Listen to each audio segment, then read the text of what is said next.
They said old Valyria had been lost to time, consumed by fires the world had never truly understood and haunted by a curse that no mortal dare revisit.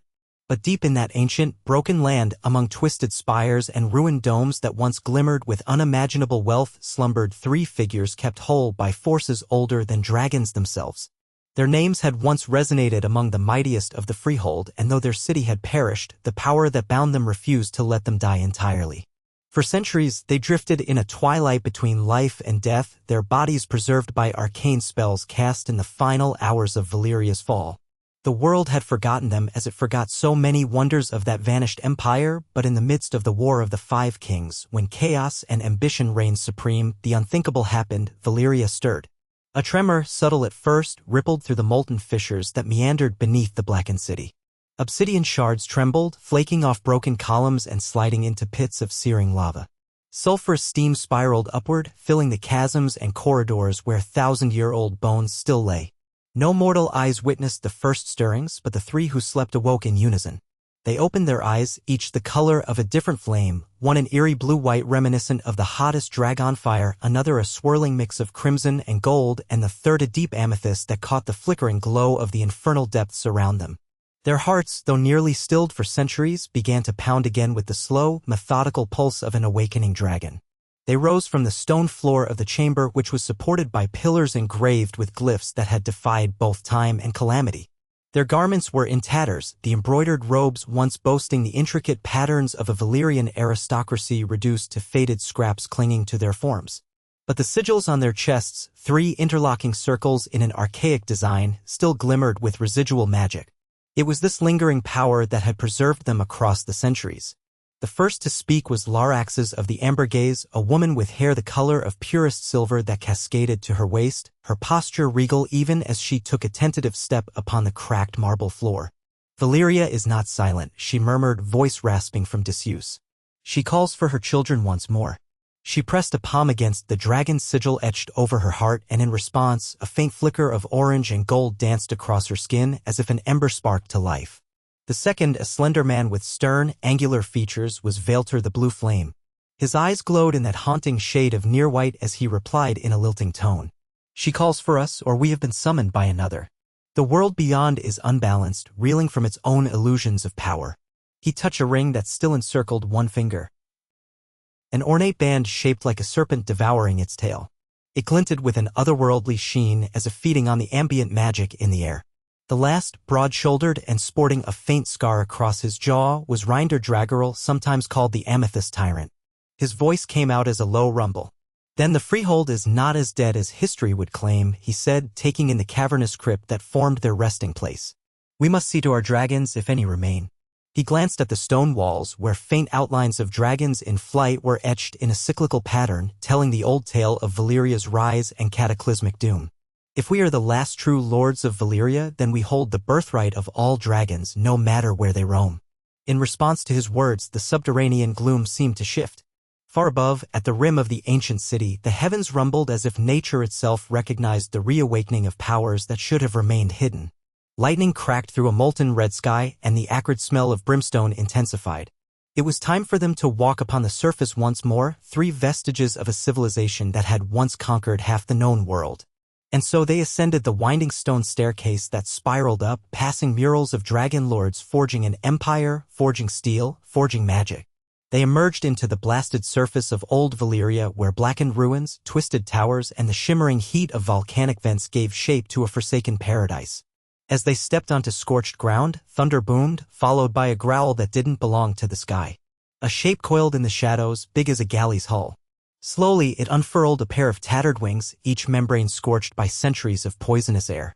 Its once majestic scales were scarred. The creature raised its head, revealing a crest of horns and ridges in the shape of overlapping blades. It was an ancient dragon, older than any living in the known world, its eyes filmed over with the weight of centuries. Yet, upon beholding the 3 who had emerged, it let out a resounding roar that resonated through the broken city, shaking stones loose from the highest towers. Laraxes approached the wounded beast, fearless, her slender hand extended. "We have returned, old friend," she whispered as if greeting a companion from a dream. With a trembling exhalation, the dragon lowered its head, allowing her to place her palm upon its muzzle. The synergy between them was instant, a surge of magic that rippled out from that contact, traveling through the beast's battered body.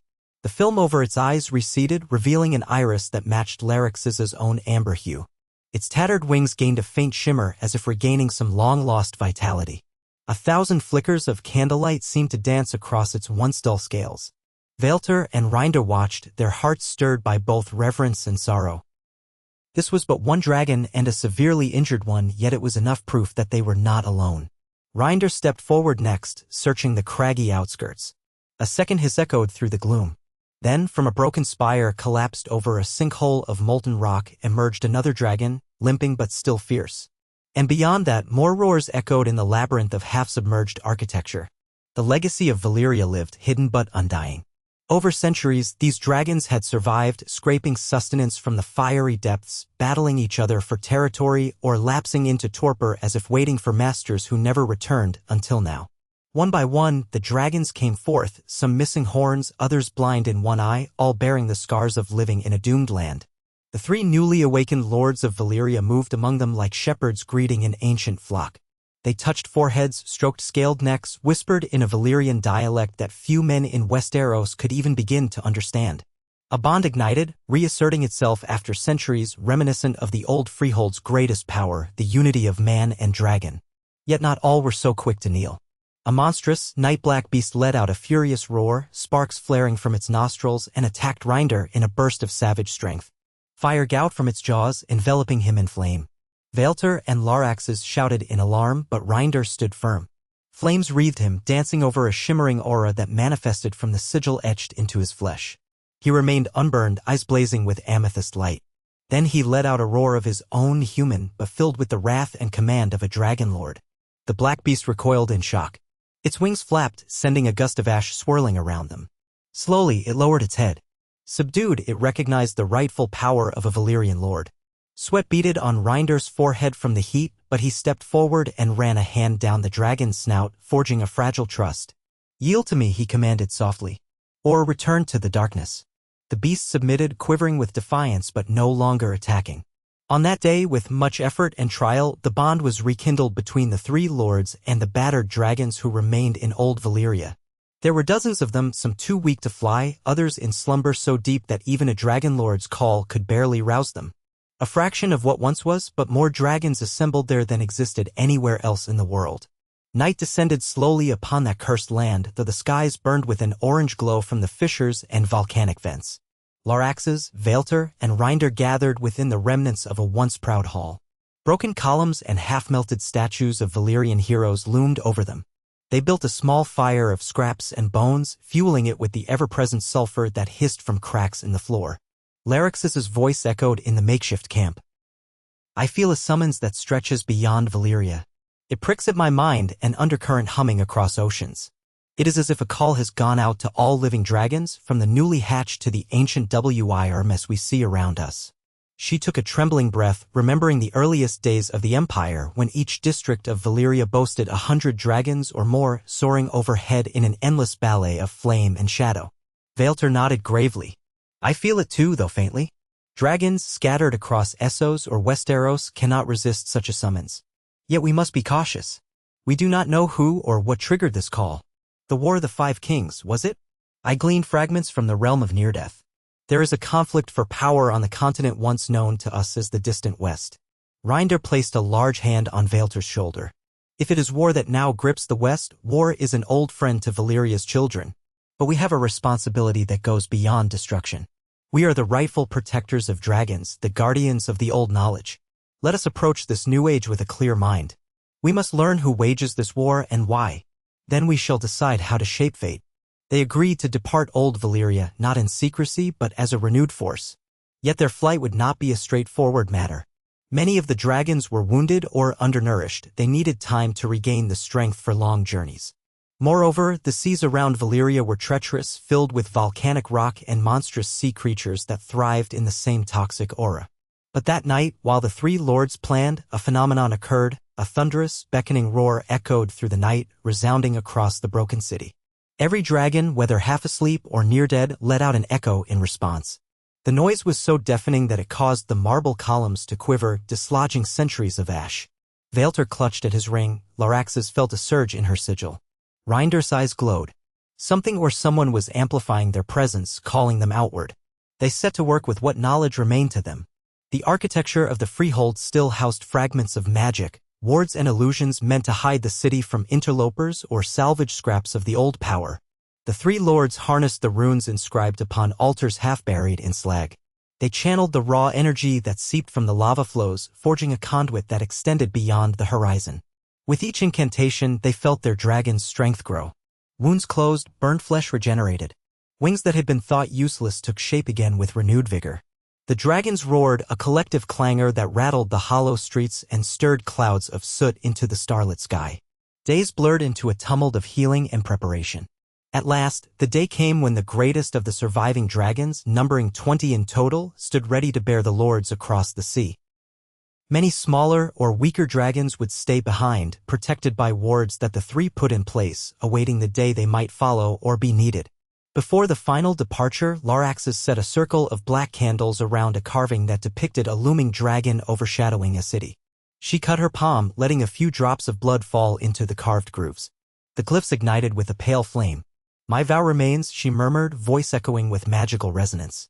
"As we depart, let none disturb Valyria until our triumphant return."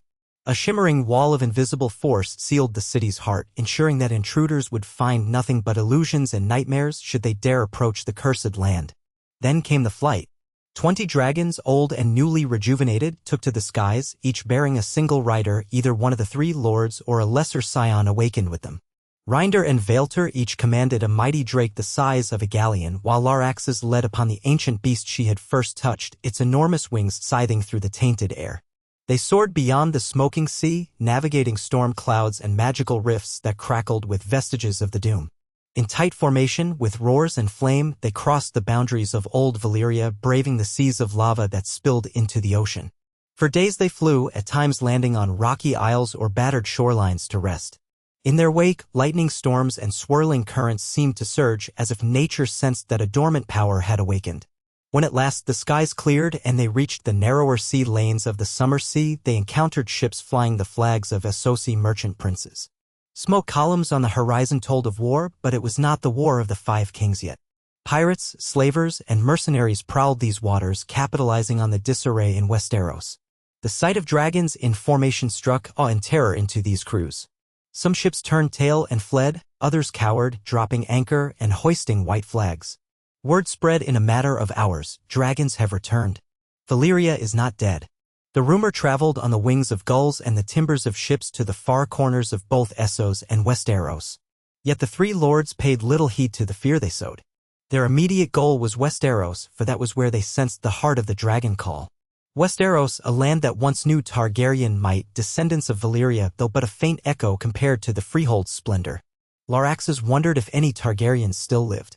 Vaelter wondered if the legendary Aegon's conquest remained carved into the land's memory. Reinder wondered about the war they would soon face, about men who crowned themselves kings in a realm that had historically bent the knee to dragons. Meanwhile, across the narrow sea in the north, Robb Stark camped with his army. The War of the Five Kings had fragmented the Seven Kingdoms. Robb was declared king in the north, fighting the Lannisters in the south and struggling to protect his homeland from encroaching threats. His dire wolf, Grey Wind, prowled at the outskirts of the camp, ears perked to the night's breeze as if sensing some grand cataclysm stirring beyond the horizon. Word had reached them of dragons sighted over the summer sea, incredible rumors that no one knew how to interpret. Some among his bannermen dismissed it as nonsense, tales from sailors to inflate their bravado or fears. Others whispered that Daenerys Targaryen, rumored to have hatched dragons in the Red Waste, might be on the move. But Robb did not concern himself with these distant rumors. He had war councils to attend, supply lines to maintain, and alliances to negotiate. The North could ill afford flights of fancy. Each morning he woke to bleak tidings. Old foes rose anew. The Ironborn threatened his western coasts. The Lannisters ravaged the Riverlands. Still, he pressed on, bolstered by the loyalty of his men and the memory of his father, Eddard Stark, whose execution had lit the flame of rebellion. One night, as Robb paced outside his tent, Grey Wind let out a low growl. The direwolf's hackles stood on end, and its golden eyes focused on a point in the star-filled sky. At first, Rob saw nothing but distant clouds. Then, faintly, he perceived a moving shape far above, several shapes, silhouettes blotting out tiny patches of starlight. They descended in a slow circle, great winged forms casting monstrous shadows as they came. Gray Wind growled again, more insistently. Archers in the camp yelped and scrambled for their bows. The entire camp erupted into alarm, knights rushing to form ranks, steel scraping against scabbards, men shouting warnings. Was this some new threat from the south? A Lannister contrivance? Or something else entirely? In the clearing beyond the tents, the shapes landed. The earth trembled under the colossal weight of dragons. Their eyes glowed like embers, and tongues of flame flickered from their jaws. Soldiers scattered in terror, horses reared and neighed. A wave of heat spread through the camp. Then, dismounting from the foremost dragon, stepped 3 figures whose garments still showed signs of ancient grandeur. Laraxes, Vaelter, and Reinder, though they had dressed in rough-spun cloaks over what remained of their Valyrian regalia. Their expressions were wary but not hostile. "Hold!" shouted Rob, stepping forward with Gray Wind at his side, his voice tinged with command. The Northern King's heart pounded in his chest, but he would not retreat. He approached them, flanked by a handful of his most trusted men. The dragons behind these strangers growled low, coiling their tails around their taloned feet, but made no move to attack. Laraxes, her silver hair glinting in the firelight, stepped forward as well. "We mean no harm to you or yours," she declared, her voice resonating across the tense gathering. "We are travelers from a distant land. We seek parley with the one they call the king in the north." Rob regarded them guardedly. "I am he. State your purpose." He glanced over his shoulder, noticing how every bow in the camp was trained on these dragons, how every soldier trembled between bravery and awe. He knew that if these newcomers decided to attack, few in his army would survive. Yet something in their bearing suggested they did not come as enemies. Vaelter, his eyes glimmering in otherworldly blue, bowed slightly. "We are the last lords of old Valyria awakened from a long sleep. Our name is Legion among dragons, though we number but 3 in high station now. We have come seeking an alliance, one that might shape this land's destiny, for we know you are at war, and so is the realm itself. We would join you if you will have us." A hushed murmur rippled through the onlooking soldiers. Some cried out in astonishment, others in fear, at the mention of Valyria. Few in Westeros knew more than bits and fragments of that ancient empire's story. For centuries, the Targaryens had been the only surviving link, and their line had dwindled. That 3 living Valyrian dragon lords could appear in Westeros seemed a miracle or a nightmare. Rob's thoughts raced. The war had cost him dearly, though he had secured notable victories against the Lannisters. But the odds grew worse with every step south, and betrayal might lurk at any corner. Now 3 persons claiming to be ancient dragon lords offered him dragons, the very beasts that had once forged the Iron Throne. He felt the weight of leadership pressing upon him. Could he trust them? Did he have a choice? Gray Wind sniffed at the newcomers, tail swishing. The direwolf's hackles smoothed slightly as if granting them a grudging acceptance. Rob noticed that subtle shift and took it as a sign. "Tell me more," he said, forcing a steady tone. "Speak of your intentions and why you would ally with the North."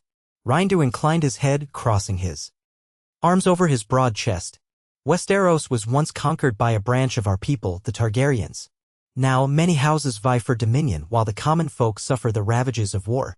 We do not come to claim the Iron Throne or to re-establish an empire. We seek only to safeguard the future of our dragons and to stand beside one who might guide this realm with honor and justice." Laraxes added, "It has been said that the Starks hold dear the virtues of loyalty and honor, that your father perished for speaking truth. We do not wish to see a realm devoured by greed and violence. We would see a king rise who can unite the land without turning it into a slaughterhouse. We have gleaned enough from whispers along the sea routes to know you are not like the ones who betrayed your father." Rob studied them quietly, uncertain of their sincerity but seeing no immediate deception in their eyes. He shifted his gaze to the dragons behind them. Even from this distance, he could smell the sulfur on their breath. "You must know that the North has no history of riding dragons, nor do we bend easily. If I accept your alliance, how will that be forged? By what pledges or oaths?" Vaelter bowed more deeply this time. "We offer our fire and blood in your name, King Robb Stark. We shall fight for you, defend your people, and bring the might of dragons to your cause. In return, we ask that you do not turn your ambition to tyranny, that you remain who you are, a just man leading a just cause. When the battles are done, we ask for no crown, only that our dragons have lands to roam peacefully, whether in the north or beyond. The hush in the camp deepened. Men exchanged glances. The prospect of commanding an army of dragons was almost beyond comprehension. Finally, Robb nodded thoughtfully. You speak with conviction, he said. Though I do not know you, nor do I fully understand your resurrection from a land said to be accursed, I do know that the war has taxed my forces. And if your presence can help end this bloodshed sooner and more decisively, then I will accept your alliance. A ripple of tension left the air. The dragons exhaled jets of warm air but remained still. Rindu extended a forearm etched with the Valyrian sigil, and Robb clasped it in the same manner. So it begins, the Dragon Lord said in a low voice. We shall stand beside you, King in the north. With that, the camp erupted into a flurry of half-dazed activity. The Dragon Lords withdrew with Robb into his command tent, surrounded by wary guards, to discuss strategy and to better acquaint themselves with the conflict. Night wore on, but the excitement did not abate. Soldiers looked on in wonder at the dragons, which settled in a wide clearing, curling up like enormous cats. Some men whispered prayers to the old gods, uncertain if these creatures were welcome or an omen of doom. Others boasted that soon the Lannisters would be burnt from the face of the earth. Robb himself felt a potent swirl of hope and apprehension. He had not asked for dragons, nor had he ever imagined commanding them. The question now was how to weave them into his war. By dawn, a plan began to take shape. Tywin Lannister had massed armies in the Westerlands, threatening to push deeper into the Riverlands and eventually turn north. King Joffrey sat the Iron Throne in King's Landing, while Stannis Baratheon claimed his own right, and Renly Baratheon had perished under mysterious circumstances. The Greyjoy struck at the northern coasts, while Walder Frey stood as a precarious ally at the Twins. Robb and his generals explained these complications, the alliances, and the betrayals.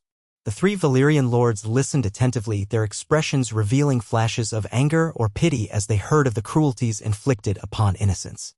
When told of the Lannister sacking of villages, Vaelter's eyes burned like white-hot cinders. In Valyria, such atrocities would be answered by fire. No wonder the realm is fractured. You face a cunning foe who spares neither man nor child.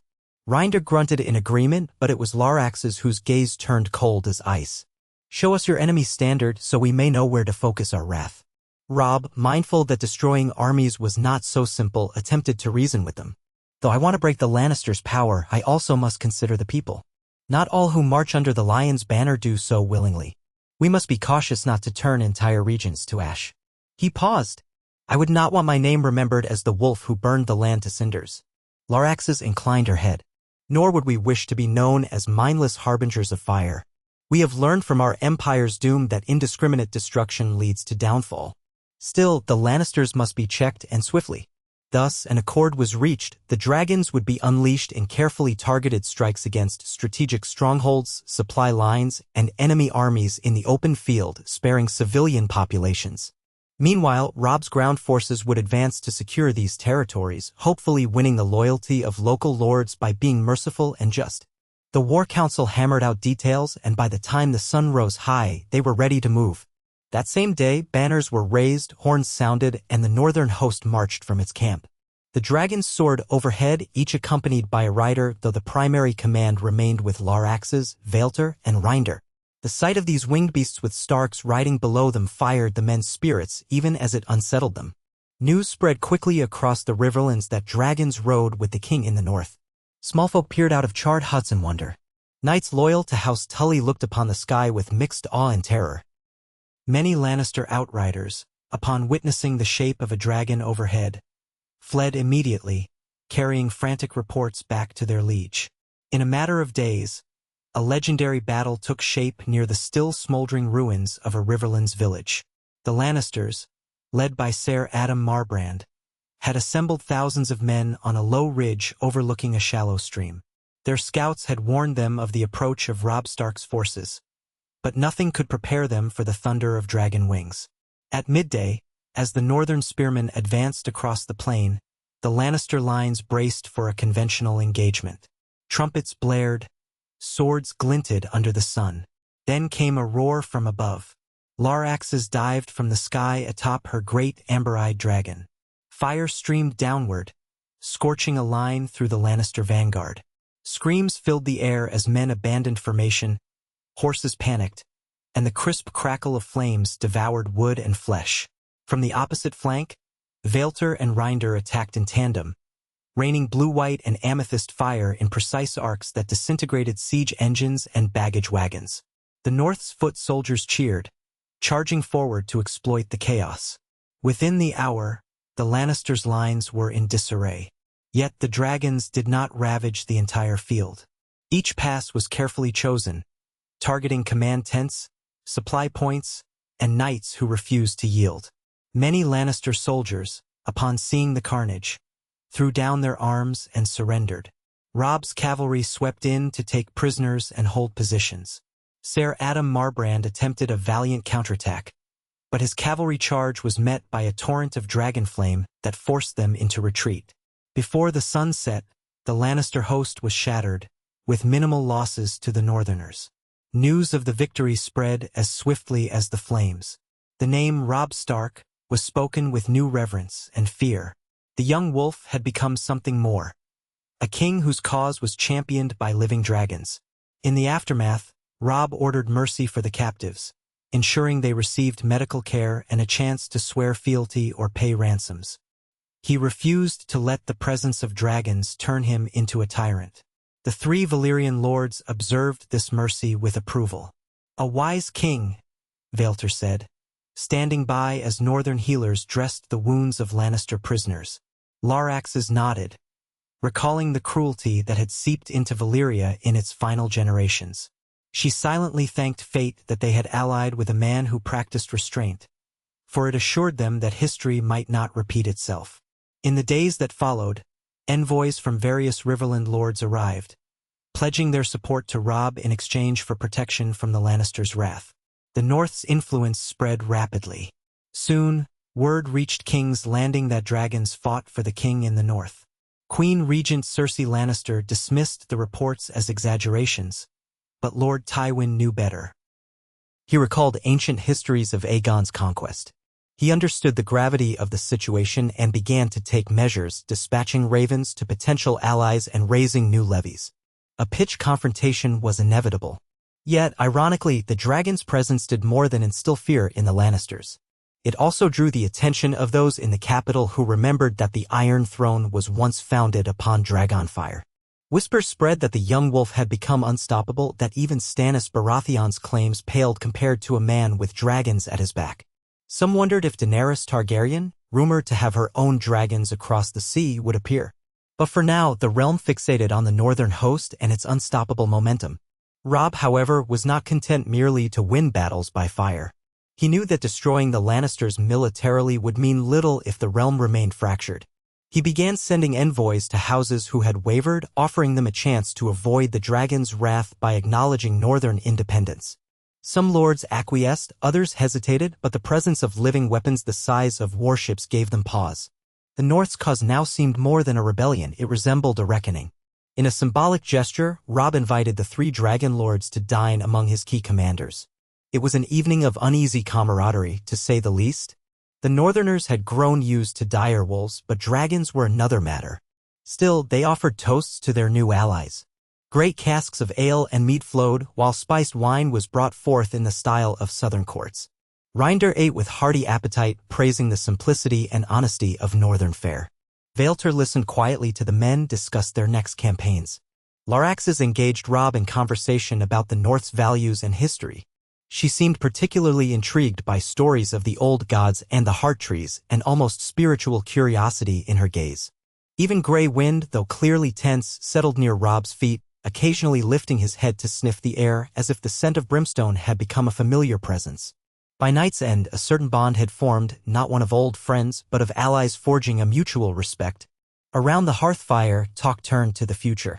Robb admitted he hoped to liberate the Riverlands entirely and bring the war to the gates of Casterly Rock if necessary, forcing Tywin Lannister to sue for peace. The three Valyrian lords assured him that their dragons would be at his command for such a campaign, though they stressed caution. Attacking a great fortress directly could still cost many lives. As the war progressed, the next major obstacle was Harrenhal, a fortress that carried its own dark legend, its melted towers a testament to Aegon's dragons centuries ago. Under Lannister control, it posed a formidable threat, housing a large garrison and functioning as a critical staging ground for forays into the Riverlands. Robb's advisors initially suggested avoiding a direct assault, for Harrenhal was notoriously difficult to hold and filled with labyrinthine corridors. But the Dragon Lords had another view. Harrenhal once melted under dragonfire, Laraxes remarked. It could melt again or yield to the will of dragons more easily than men suspect. Robb hesitated. Storming that fortress might cost us more than it's worth even with dragons. I'd rather starve them out or lure them into open battle. Reinder considered this. Starving them out may take too long, allowing Tywin to regroup elsewhere. A demonstration of power at Harrenhal could force the Lannisters to realize that nowhere is safe from our wrath. Still, we respect your caution, King Robb. Command us and we will follow. After lengthy deliberation, they decided to approach Harrenhal indirectly, using the dragons to scorch the outlying encampments and sever supply lines, forcing the garrison to either surrender or attempt to break out. If the latter occurred, the dragons and cavalry could decimate them in the open. This plan was put into motion swiftly. Northern outriders captured supply wagons heading to Harrenhal. The dragons, in coordinated strikes, set ablaze stables and watchtowers, instilling panic. Within days, the fortress garrison realized they were trapped. Many men deserted under the cover of darkness. Some tried to escape by boat on the lake, only to be burned by winged silhouettes that prowled the skies at night. The commander of Harrenhal, a lesser Lannister bannerman, eventually sent riders under a white banner, begging terms. Robb offered them a chance to yield the fortress in exchange for safe passage for the garrison. The bedraggled soldiers accepted, and thus Harrenhal fell to the king in the north without a major battle. The impression across the realm was seismic. Harrenhal, once destroyed by dragonfire, had capitulated to dragonfire once more. Superstition and fear gripped the Lannisters' remaining allies, who now questioned the wisdom of continued resistance. Yet, in the aftermath, Harrenhal itself proved a gloomy prize. Robb found the fortress half-rotten, its monstrous halls echoing with curses. Even the dragons seemed ill at ease. Laraxes reported sensing restless spirits, remnants of old tragedies. Vaelter speculated that Harren the Black's curse lingered. To Robb, it mattered little. He used the fortress as a temporary staging ground for supplies and soldiers, though no one felt comfortable within its walls. Still, the capture was a significant victory, weakening the Lannisters' hold in the Riverlands. In King's Landing, the small council reeled from the news. Cersei raged that Robb Stark was an upstart conjuring illusions. Joffrey threatened to feed the entire Stark family to his non-existent dragons. But Tywin, a practical man, realized that conventional warfare could not defeat 3 mature dragons, let alone the nearly 20 that rumors claimed soared in Robb's retinue. He dispatched spies to glean any weaknesses the dragons might have. Were there old Targaryen secrets to bring them down? Could wildfire or scorpion bolts suffice? He also redoubled his efforts to fortify key strongholds and to sow discord among Robb's potential allies. If dragons could shift the balance of power so drastically, Tywin intended to fight with cunning and subterfuge. Meanwhile, the northern host pressed its advantage. Robb reclaimed towns and villages for the Riverlords, forging alliances with houses that saw the writing on the wall. The dragons became symbols of both fear and hope. Fear for those who defied the north, hope for those oppressed by Lannister rule. Stories spread of Reinder's amethyst flame lighting the sky, of Vaelter's eerie blue-white fire that froze men's blood in their veins, of Laraxes and her compassion toward peasants who cowered in the path of the dragons. The War of the Five Kings had become overshadowed by the War of the Dragons. Still, not all was triumphant for Robb. News came from the north of Ironborn raiders who had seized Moat Cailin and ravaged the coasts. His own castle of Winterfell was rumored to be in the hands of Theon Greyjoy. Dark tidings from the Wall spoke of strange sightings. Robb felt torn between pressing the war in the south and returning north to protect his homeland. The 3 Dragon Lords offered to fly north to quell the Ironborn threat, but Robb hesitated, aware that splitting his forces could hand advantage to Tywin. Instead, he negotiated a plan. After securing key strongholds in the Riverlands, a contingent of dragons, led by Vaelter, would harry the Ironborn, while Robb advanced further west to confront the Lannisters on their own soil. Time accelerated. The wheels of war turned relentlessly. Tywin consolidated his forces near the Golden Tooth and at the strongholds leading to Casterly Rock. Robb's host advanced, supported by dragon raids that struck fear into any Lannister bannerman who might consider holding out. The days blurred into a maelstrom of marches, skirmishes, negotiations, and supply concerns. Among Robb's war council, the question loomed: would Tywin ever risk a direct battle against dragons? The answer came in the open plains near the Gold Road, leading toward the Westerlands. Tywin had assembled a grand army, bolstered by reinforcements from fearful vassals who understood the stakes. He had also equipped his forces with newly fashioned scorpions, massive crossbows mounted on wagons, designed to fire heavy bolts that could pierce dragon hide, or so the Lannisters hoped. He laced the tips of these bolts with wildfire. The plan was to lure the dragons into an aerial assault, then unleash a barrage of flaming projectiles. Though risky, it was his best gamble to slay or injure the beasts that had decimated Lannister fortunes so far. Robb scouted the enemy position from afar, conferring with Larrax's, Reinder, and his own captains. He saw the scorpions lined up, greenish flickers of wildfire swirling around the bolts. Even from a distance, the dragons recoiled at the unnatural glow. "They've set a trap," Robb concluded, "hoping we'll charge headlong into those infernal weapons." Reinder grinned darkly. "We are dragon lords, not fools. If Tywin wants a direct engagement, he shall have it on our terms." He suggested a flanking maneuver by ground troops while the dragons circled from behind, reducing the scorpion crews to panic before they could release their volley. Robb refined the plan, deciding to commit his cavalry in the center to draw the Lannisters forward, while the dragons would descend in multiple waves, forcing the scorpion teams to split their fire. At dawn, horns sounded across the plains. Tywin's banners, golden lions on crimson fields, faced the dire wolf of House Stark and the threefold sigil of Valyria. The morning sun cast long shadows. Tensions rose like steam from a kettle. Then, with a resounding roar, the first dragons took flight, circling high above the Lannister lines. Northern cavalry, drums beating, advanced at a canter.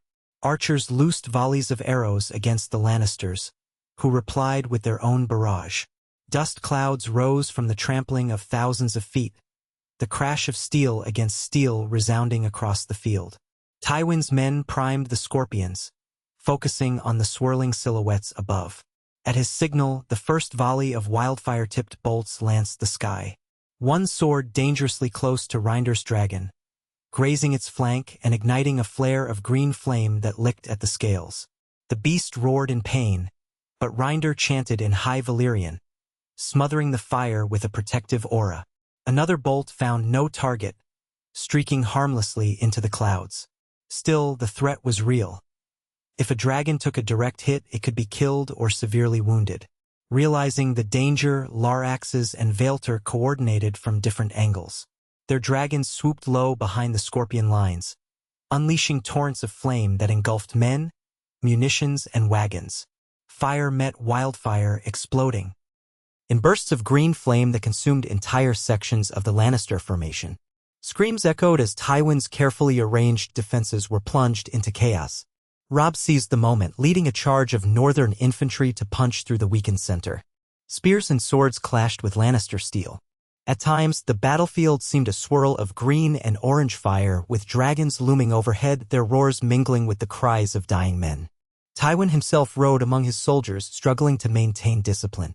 Another volley of scorpion bolts soared upward, but the crews were disorganized by swirling smoke and fear. Most shots missed their mark, though one found a dragon's wing, ripping through membrane and drawing a shriek of pain. Vaelter rushed to the wounded beast's side, chanting a healing incantation even as it hovered unsteadily. And then came the final hammer blow. Reinder, riding a massive black-scaled dragon, dived straight for Tywin's position.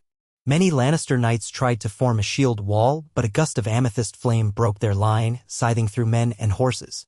Tywin, his expression grim but unyielding, narrowly avoided the inferno, spurring his mount aside. His golden armor was streaked with soot and blood. He realized that victory had slipped away. The Lannister army was disintegrating, with pockets of men desperately trying to flee or surrender. Even a general of Tywin's brilliance could not withstand dragons that rained death from all angles. With no choice but to preserve what remained of his forces, Tywin signaled a retreat. Battered remnants followed him off the field, leaving behind wagons and scorpions. Trumpets from the northern ranks signaled triumph. Men cheered wildly. The banner of the direwolf soared beside the resurgent sigil of Valyria.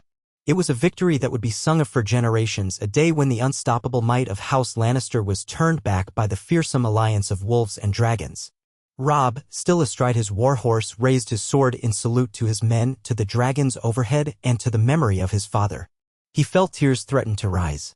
This was the war he had been forced into, but it was also the war he was determined to end on his own terms. Glancing at the retreating Lannister columns, he knew Tywin was not beaten yet. The lion still had claws, but they were significantly clipped. In the days that followed, the realm buzzed with the news of Tywin's defeat. Some said the Lannisters were finished, that the gold mines of the Westerlands would never be enough to reclaim what dragons had taken. Others warned that Tywin would regroup behind the walls of Casterly Rock, a fortress believed to be impregnable. Robb's council debated whether to pursue at once or consolidate gains in the Riverlands and the Westerlands. The three Valyrian lords advised pressing the advantage quickly.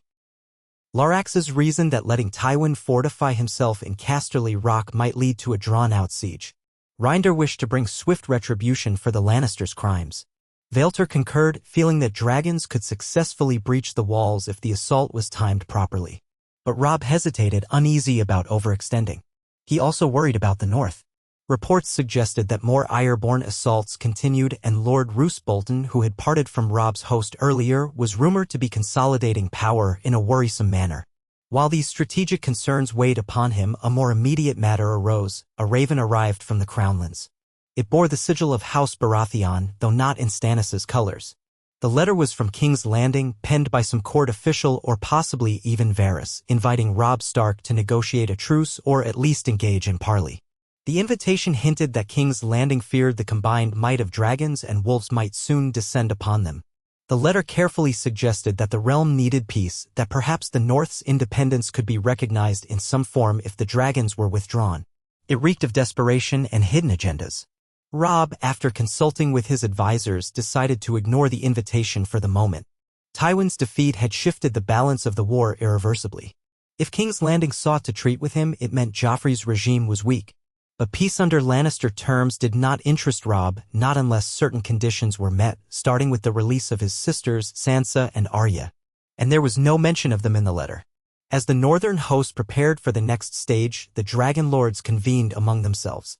They felt the stir of magic that had first awakened them in old Valyria growing stronger. Dragons across the world seemed drawn to Westeros. Already, word came that Daenerys Targaryen was indeed moving in Essos with 3 young dragons, though her forces were modest. In a private discussion with Robb, Laraxes revealed her concern: something greater than the War of the Five Kings is unfolding. We sense an ancient power stirring in the far north, beyond the wall. Dragons might be drawn to oppose it. Robb listened intently. He'd heard rumors from the Night's Watch, talk of White Walkers and Whites, but had dismissed them as myths or distant threats.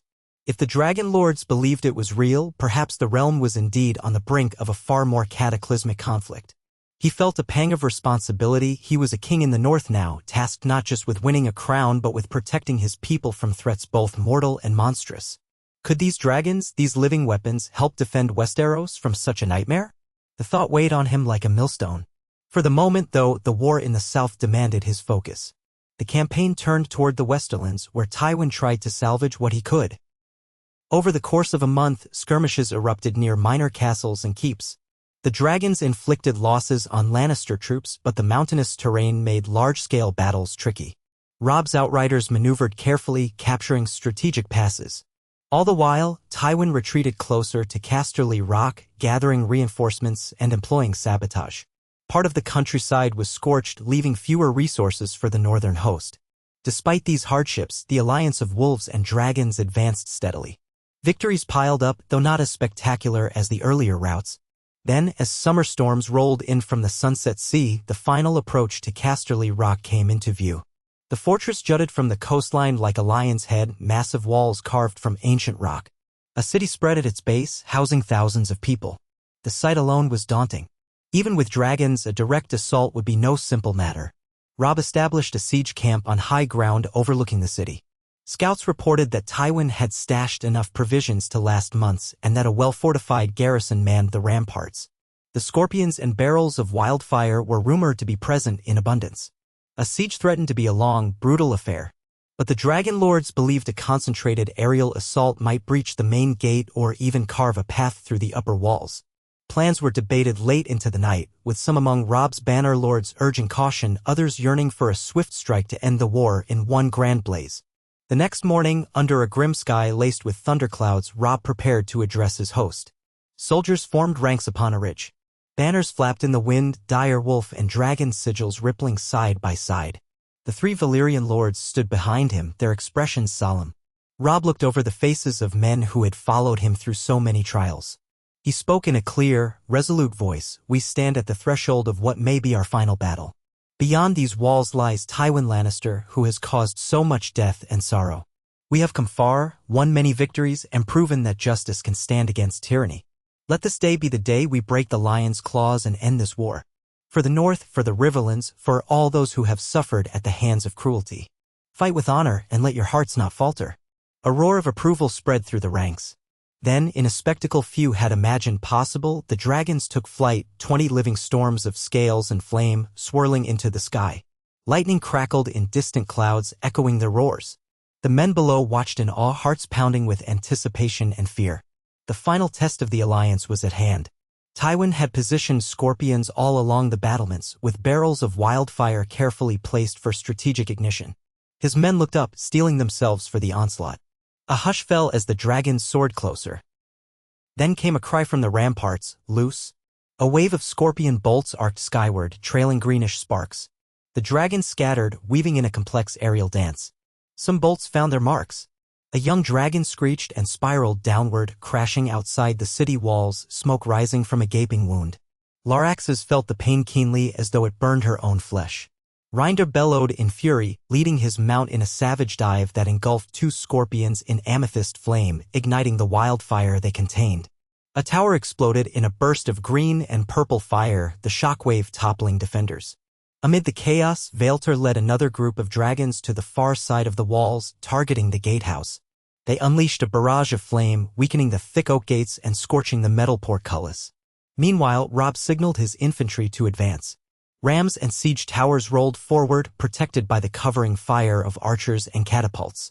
The entire battlefield erupted into a cacophony of roaring beasts, shouting men, and crackling flames.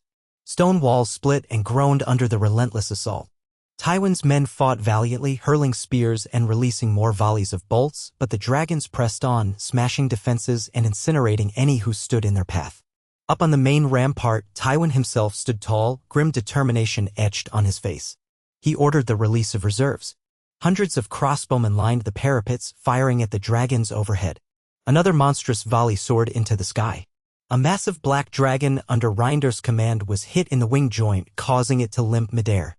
Reinder cursed, maneuvering to land atop a battlement in a swirl of crashing stone. The fight descended into brutal close quarters in places as defenders rushed the wounded beast, only to be cut down by Reinder's crackling amethyst blade, an heirloom from old Valyria that glowed with the same energy as his fire. Laraxes, seeing her comrade in peril, directed her dragon to strafe the defenders with a torrent of flame, forcing them to scatter. The wounded black dragon roared, flapping its battered wing, but it managed to stay aloft with Reinder clinging to its back. Meanwhile, Vaelter's contingent broke through the battered gatehouse. Northern infantry poured in, engaging Tywin's men in savage hand-to-hand combat. War horns blared in echoing blasts, signaling that the city's outer defenses were collapsing. Yet the fortress of Casterly Rock was not easily subdued. Street by street, courtyard by courtyard, the fighting continued.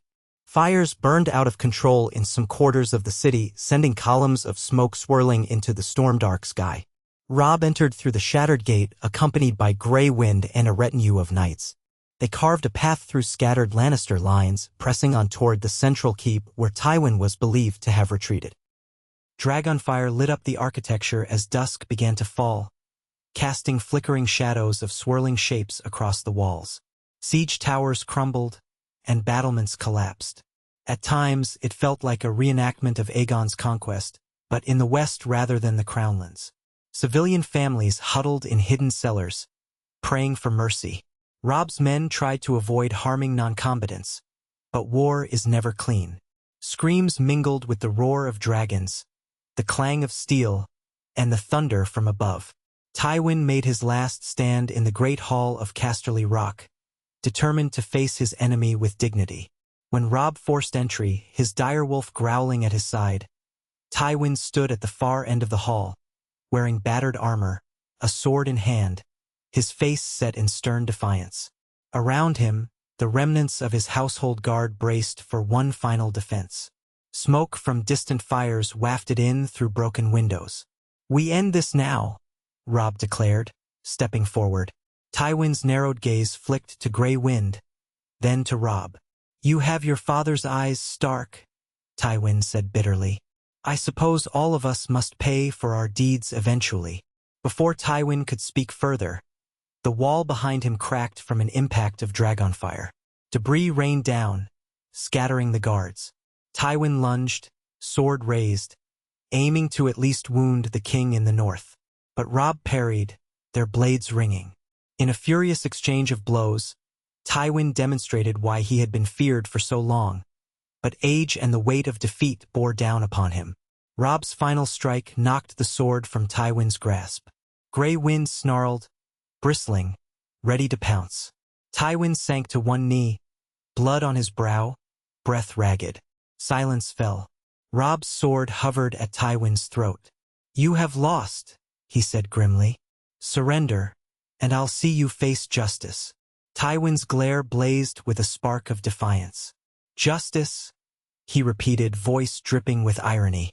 Then, in a move too swift for a man of his years, he snatched a concealed dagger from his belt, attempting one last thrust. Grey Wind reacted instantly, leaping to intercept. The direwolf's jaws clamped down. A savage jerk, and the dagger fell from Tywin's lifeless hand. He tumbled to the floor, his eyes wide with shock, blood soaking the stone. Robb stood there, breathing heavily. A wave of conflicting emotions washed over him.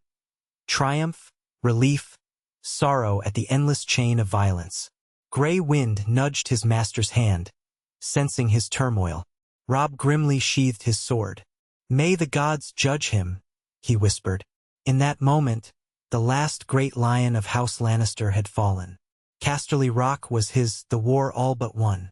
Outside, the dragons roared into the stormy night, victorious.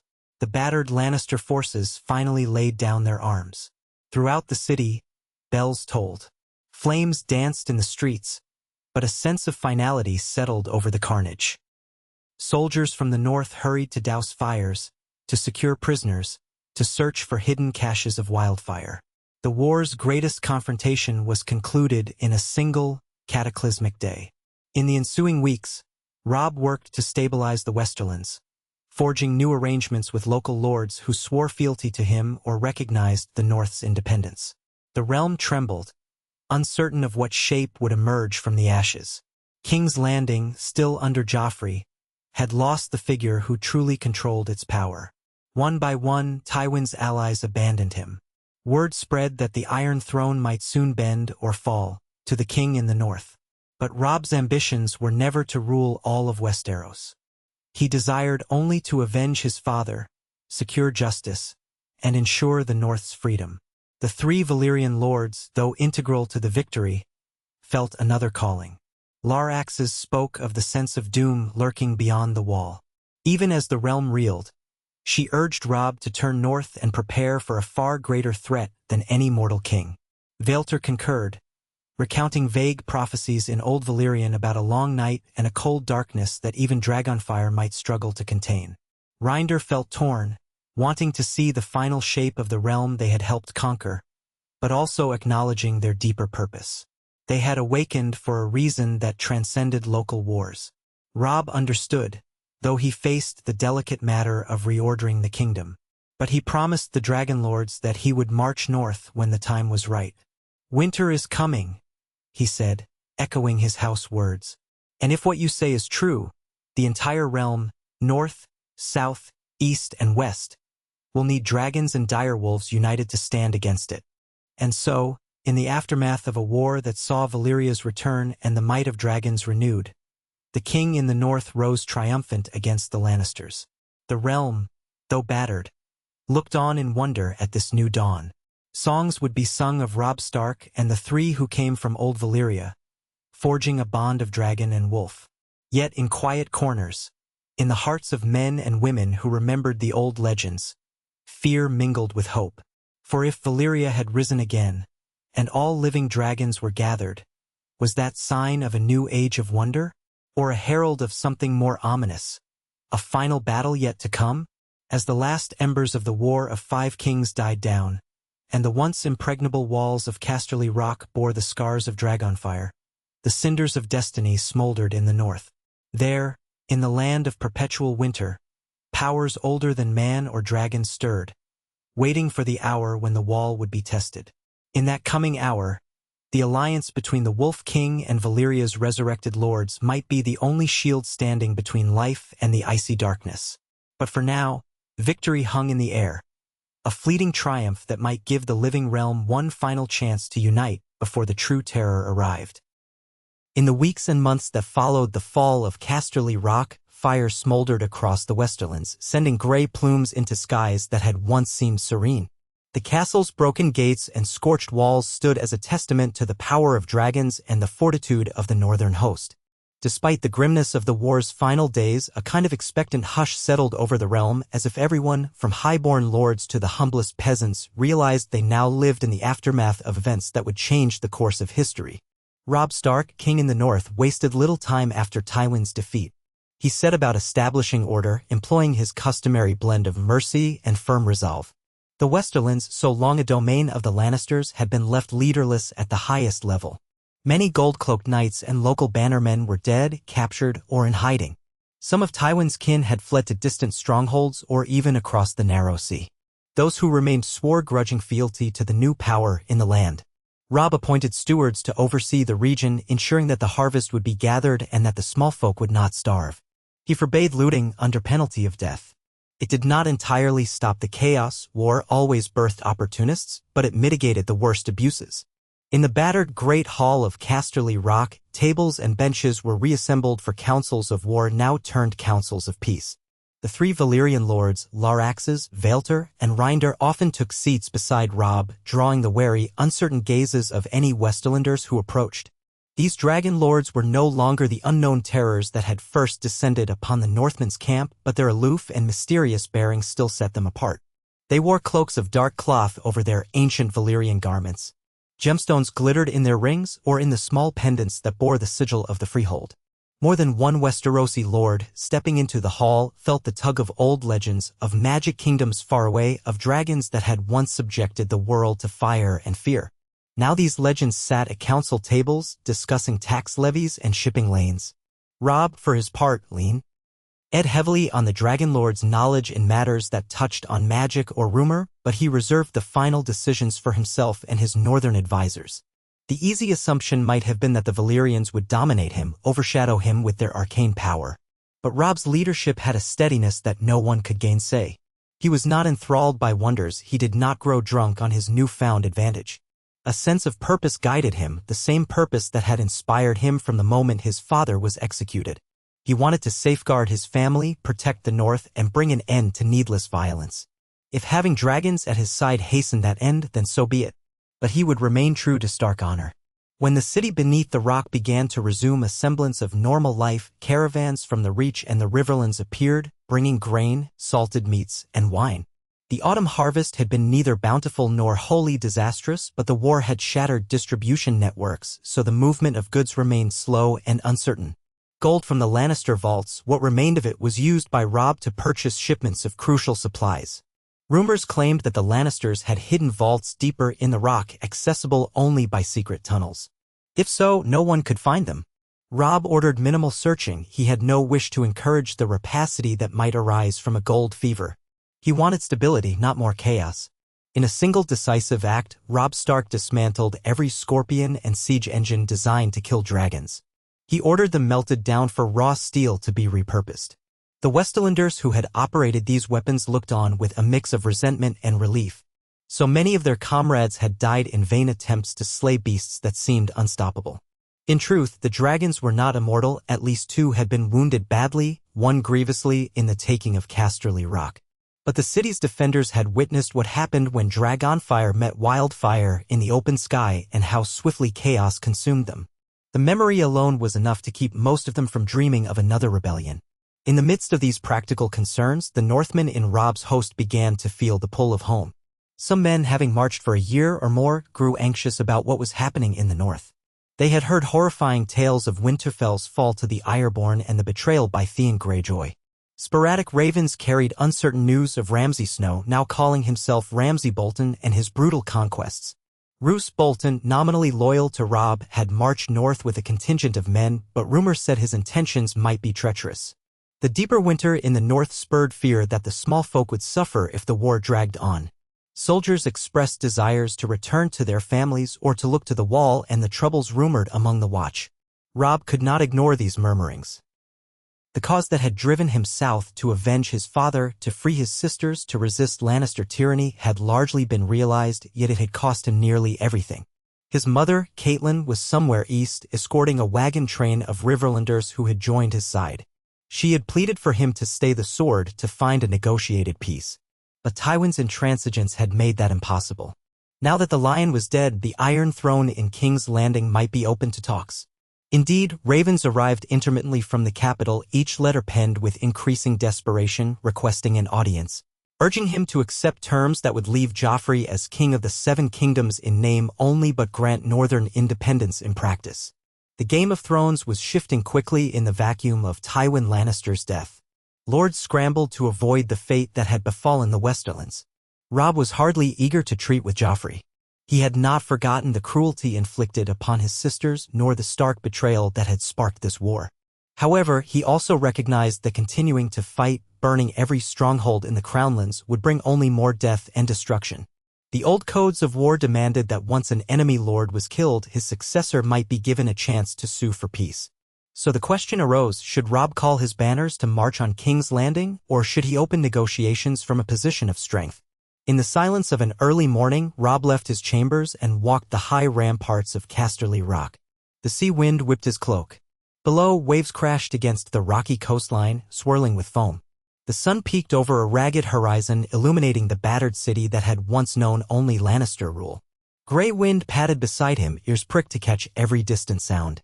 Robb's thoughts turned to his father's final days in King's Landing, to the madness that had unfolded there. He remembered Sansa's letter, that forced plea for him to bend the knee. And he remembered Arya, last seen somewhere in the city's underbelly, if rumor held true. A sour taste filled his mouth. If the capital had once seemed remote and alien to him, it was now the potential site of a final confrontation or a new arrangement that might determine the fate of the realm. Even as he mulled these possibilities, Larax's appeared on the rampart. Her silver-white hair caught the dawn light, giving her an almost ethereal glow. She wore no hood, as the chill wind did not seem to bother her. A faint amber gleam flickered in her eyes, reflecting the color of her bonded dragon's flame. She bowed her head in greeting. "I had a sense you would be awake," she said softly. "The weight on your shoulders keeps you from sleep." Robb admitted it, a weary half-smile tugging at his lips. "I'm pondering the next step. So much blood has been spilled. Now the Iron Throne begs for talks, but I don't trust them. I also can't justify more slaughter when the realm has already suffered enough." Larax's nodded, her gaze drifting toward the sea. "Our alliance was forged to end a war, not to perpetuate one. Yet you alone hold the realm's unity in your hands. If you march on King's Landing, others may see the fires of conquest. If you negotiate, some may call it weakness. Either choice could shape the future." Robb let his hand rest on Grey Wind's thick fur, drawing comfort from the direwolf's presence. "What would you do if you were me? If you had inherited a war and discovered you could end it, but at the cost of trusting those who betrayed your father?" She did not answer at once. The wind howled past them, carrying the briny scent of the sea. At length she said, "When Valyria rose to greatness, it knew how to balance terror and clemency. Too much terror, and the world unites against you. Too little, and the ambitious see you as weak. I do not envy you this choice.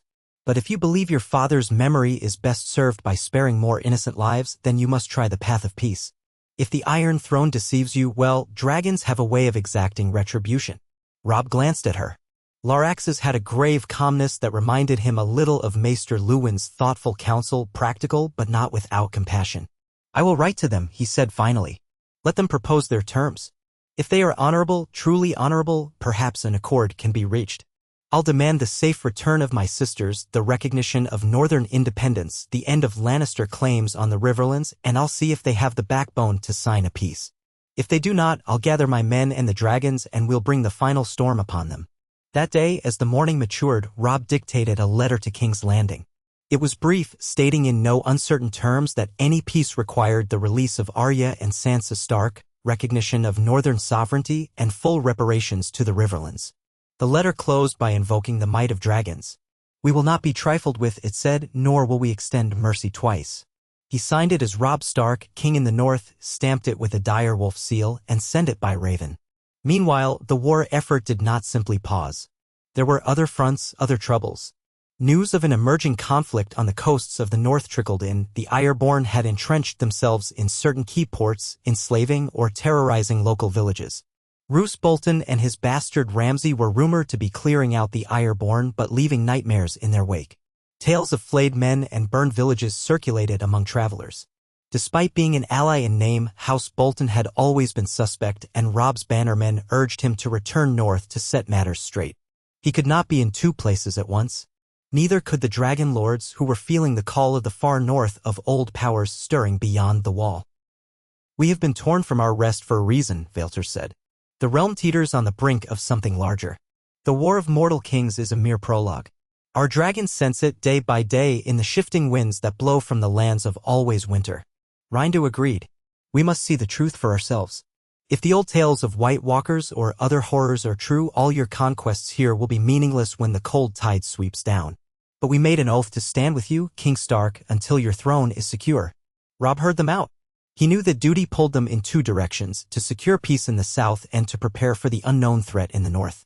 In the end, it was Laraxes who proposed a solution. "We should split our strength. Some dragons remain to guard you and your realm, ensuring the Iron Throne does not betray these negotiations. The rest, led by one of us, will fly north to investigate rumors of dark magic. If we find proof of a greater menace, we will return swiftly." After counsel with his most trusted generals, Robb agreed. The war was effectively over unless the Iron Throne rejected his terms.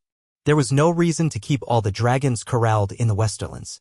They might do better in open skies, in the cold reaches of the north, and they might glean the truth behind the dreadful rumors. So it was decided. Valyr the Blue Flame would lead half of the dragons northward, accompanied by a contingent of seasoned northern scouts and rangers. The other half, commanded by Laraxes and Rinder, would remain with Robb until the negotiations with King's Landing were resolved. When that matter was settled, Robb intended to ride north with the bulk of his army. The realm had begun to pivot in that moment, from the War of the Five Kings to the uneasy quiet before a much greater storm. On a morning when the clouds hung low and the sea winds buffeted the high battlements, Valyr took flight with his chosen dragons. They were 9 in total, each bearing riders from the smaller circle of newly awakened Valyrian scions or trusted northerners who had dared to learn enough to stay mounted.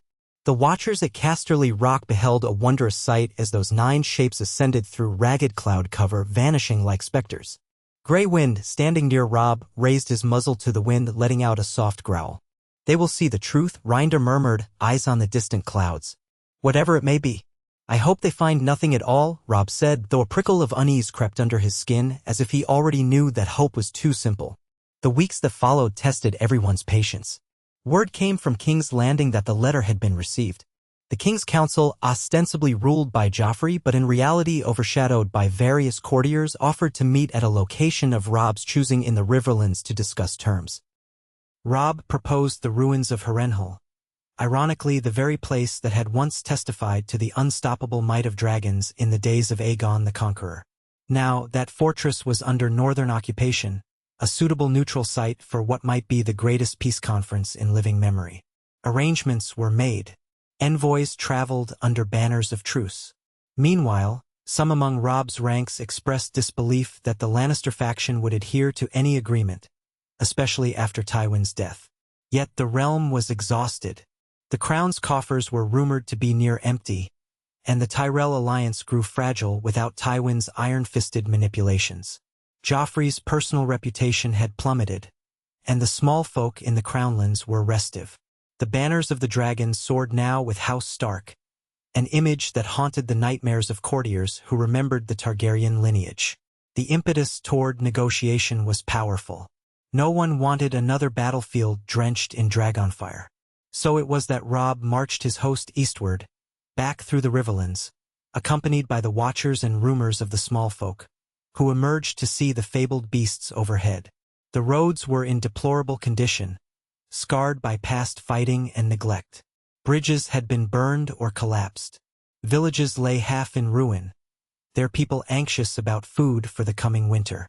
In each place he passed, Robb left behind small garrisons, men known for discipline rather than cruelty, to maintain order and distribute what aid could be spared. All the while, ravens from Vaelter brought word of the north. They had flown beyond the neck, soared over the haunted forests near the wall, and conversed with the Night's Watch. The letters were unnerving. Wildlings had been sighted en masse on the far side of the wall, driven south by something they would not name. Rangers disappeared on patrol, and the few who returned spoke of dead men walking under the icy moon. Vaelter himself claimed he and his dragons had glimpsed a swirl of ghostly shapes on a frosty night, shapes that vanished like vapor before they could engage. Something stirred in those cold wastes, but the scions of Valyria had not yet confirmed its nature. Robb's northern lords who read these messages went pale, recalling old stories told by their grandmothers. A hush of dread settled over the camp each time a new raven arrived. At last, Robb's force reached Harrenhal. The fortress loomed black and skeletal on the shores of the God's Eye Lake, its melted towers and scorched walls reminiscent of its old tragedy. The northern banners fluttered above half-repaired battlements, for Robb had left a garrison here after capturing it from the Lannisters. Inside, the interior yards were bustling with soldiers and workers. Scorch marks from dragons still decorated the outer walls. Smoke from cooking fires trailed into the sky. In the throne room, an echoing chamber once used by Harren the Black, tables had been set for negotiations illuminated by flickering lanterns that barely chased away the gloom. The high, ruined ceiling allowed watery daylight to filter through cracks overhead. At night, one could see the stars. Arrangements were made to receive the royal party from King's Landing. Catelyn Stark arrived from the east, accompanied by Edmure Tully, bringing news that the Lannisters had grudgingly agreed to send their chosen negotiators. Robb greeted his mother with a warm embrace, though she looked thin and wan from worry and travel. She confirmed that Sansa was still in King's Landing, her fate uncertain. Arya's whereabouts remained unknown, though rumors placed her near the Riverlands under the protection of some group or another. These tidings weighed upon Robb's heart, reminding him that the war might not truly be over until his sisters were safe. At last, the day for the negotiations came. The Watchers on Harrenhal's towers spotted a small procession in the distance, no dragons, just horsemen, carriages, and a handful of foot soldiers bearing the golden lion of Lannister and the crowned stag lion sigil of King Joffrey. Overhead, 4 dragons circled Harrenhal, a powerful reminder of what awaited any treachery. Those in the approaching party could not hide their unease at the shadows crossing the sun, the roars echoing across the plain. When they arrived at the gates, the first carriage opened. Out stepped Lord Kevin Lannister, Tywin's brother, his face lined with sorrow but set in rigid courtesy. With him was Mace Tyrell, broad of belly, eyes flicking nervously at the fortress and the wings overhead. Then emerged Peter Baelish, Lord Littlefinger, wearing a carefully pleasant smile that never touched his cunning eyes. A few lesser courtiers followed, as well as guards in the royal livery. But the great shock was the final carriage, from which King Joffrey himself descended, flanked by the King's Guard, minus Jaime Lannister, who was still missing or presumed held in captivity somewhere. Joffrey's face was pale, his lips thin, as if he could barely contain his rage at having to ride so far under such vulnerable conditions. The Lannisters and their allies were escorted into the Grand Hall, where Robb waited at a long table draped in Stark colors. On either side of him stood Laraxes and Reinder, each wearing the subtle regalia of Valyria, their unearthly eyes watching the newcomers. Northern lords, including the Blackfish and Great John Umber, lined the hall, bristling with hostility. The hush was profound as Joffrey approached, green eyes darting about at the imposing presence of so many armed men and the intangible aura of dragon magic. King Joffrey, Robb greeted him levelly, not rising from his seat. "You asked for this parley. We have given it to you. Speak your terms." Joffrey's mouth twisted, but he had been coached or threatened well enough not to hurl direct insults.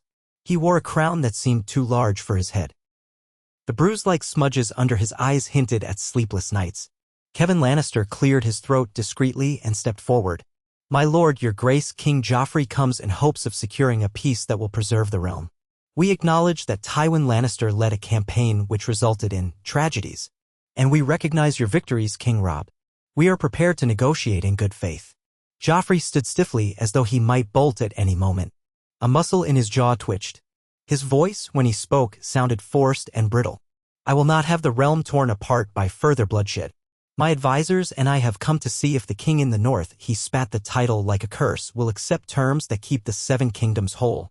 But if you intend to break my realm in two, you must know that history will condemn you."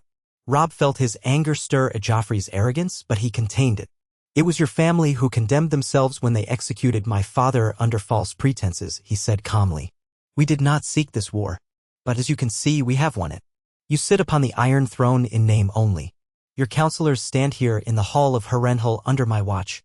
If you wish to preserve more lives, you will accept the North's independence and the Riverland's freedom from Lannister oppression. And you will release my sister Sansa at once. As for Arya, if she is within your power to find, I expect her returned as well. That is the price of peace. If you refuse, I and my allies will take the war to the walls of King's Landing and raze them to ash." Kevin Lannister tried to interject, framing the matter with a politic approach. "We understand your grievances, King Robb. We can discuss certain concessions, perhaps a semi-autonomous North with your official recognition as warden rather than king. We can address the release of your sister Sansa, provided certain guarantees." Robb cut in. "No. The North will be free, not subject to the Iron Throne's tyranny or scorn. I will be king, not warden. Sansa will be given to me without conditions. That is non-negotiable." A tense silence settled. Joffrey's cheeks flushed red. His lips peeled back as though he might hurl a torrent of abuse. Then he glanced behind him at Mace Tyrell, at Kevin Lannister, at Littlefinger, who subtly shook his head. He swallowed whatever venom he intended to spew. Instead, he tried a different tack. "And what becomes of the Westerlands?" he demanded, glaring at Robb.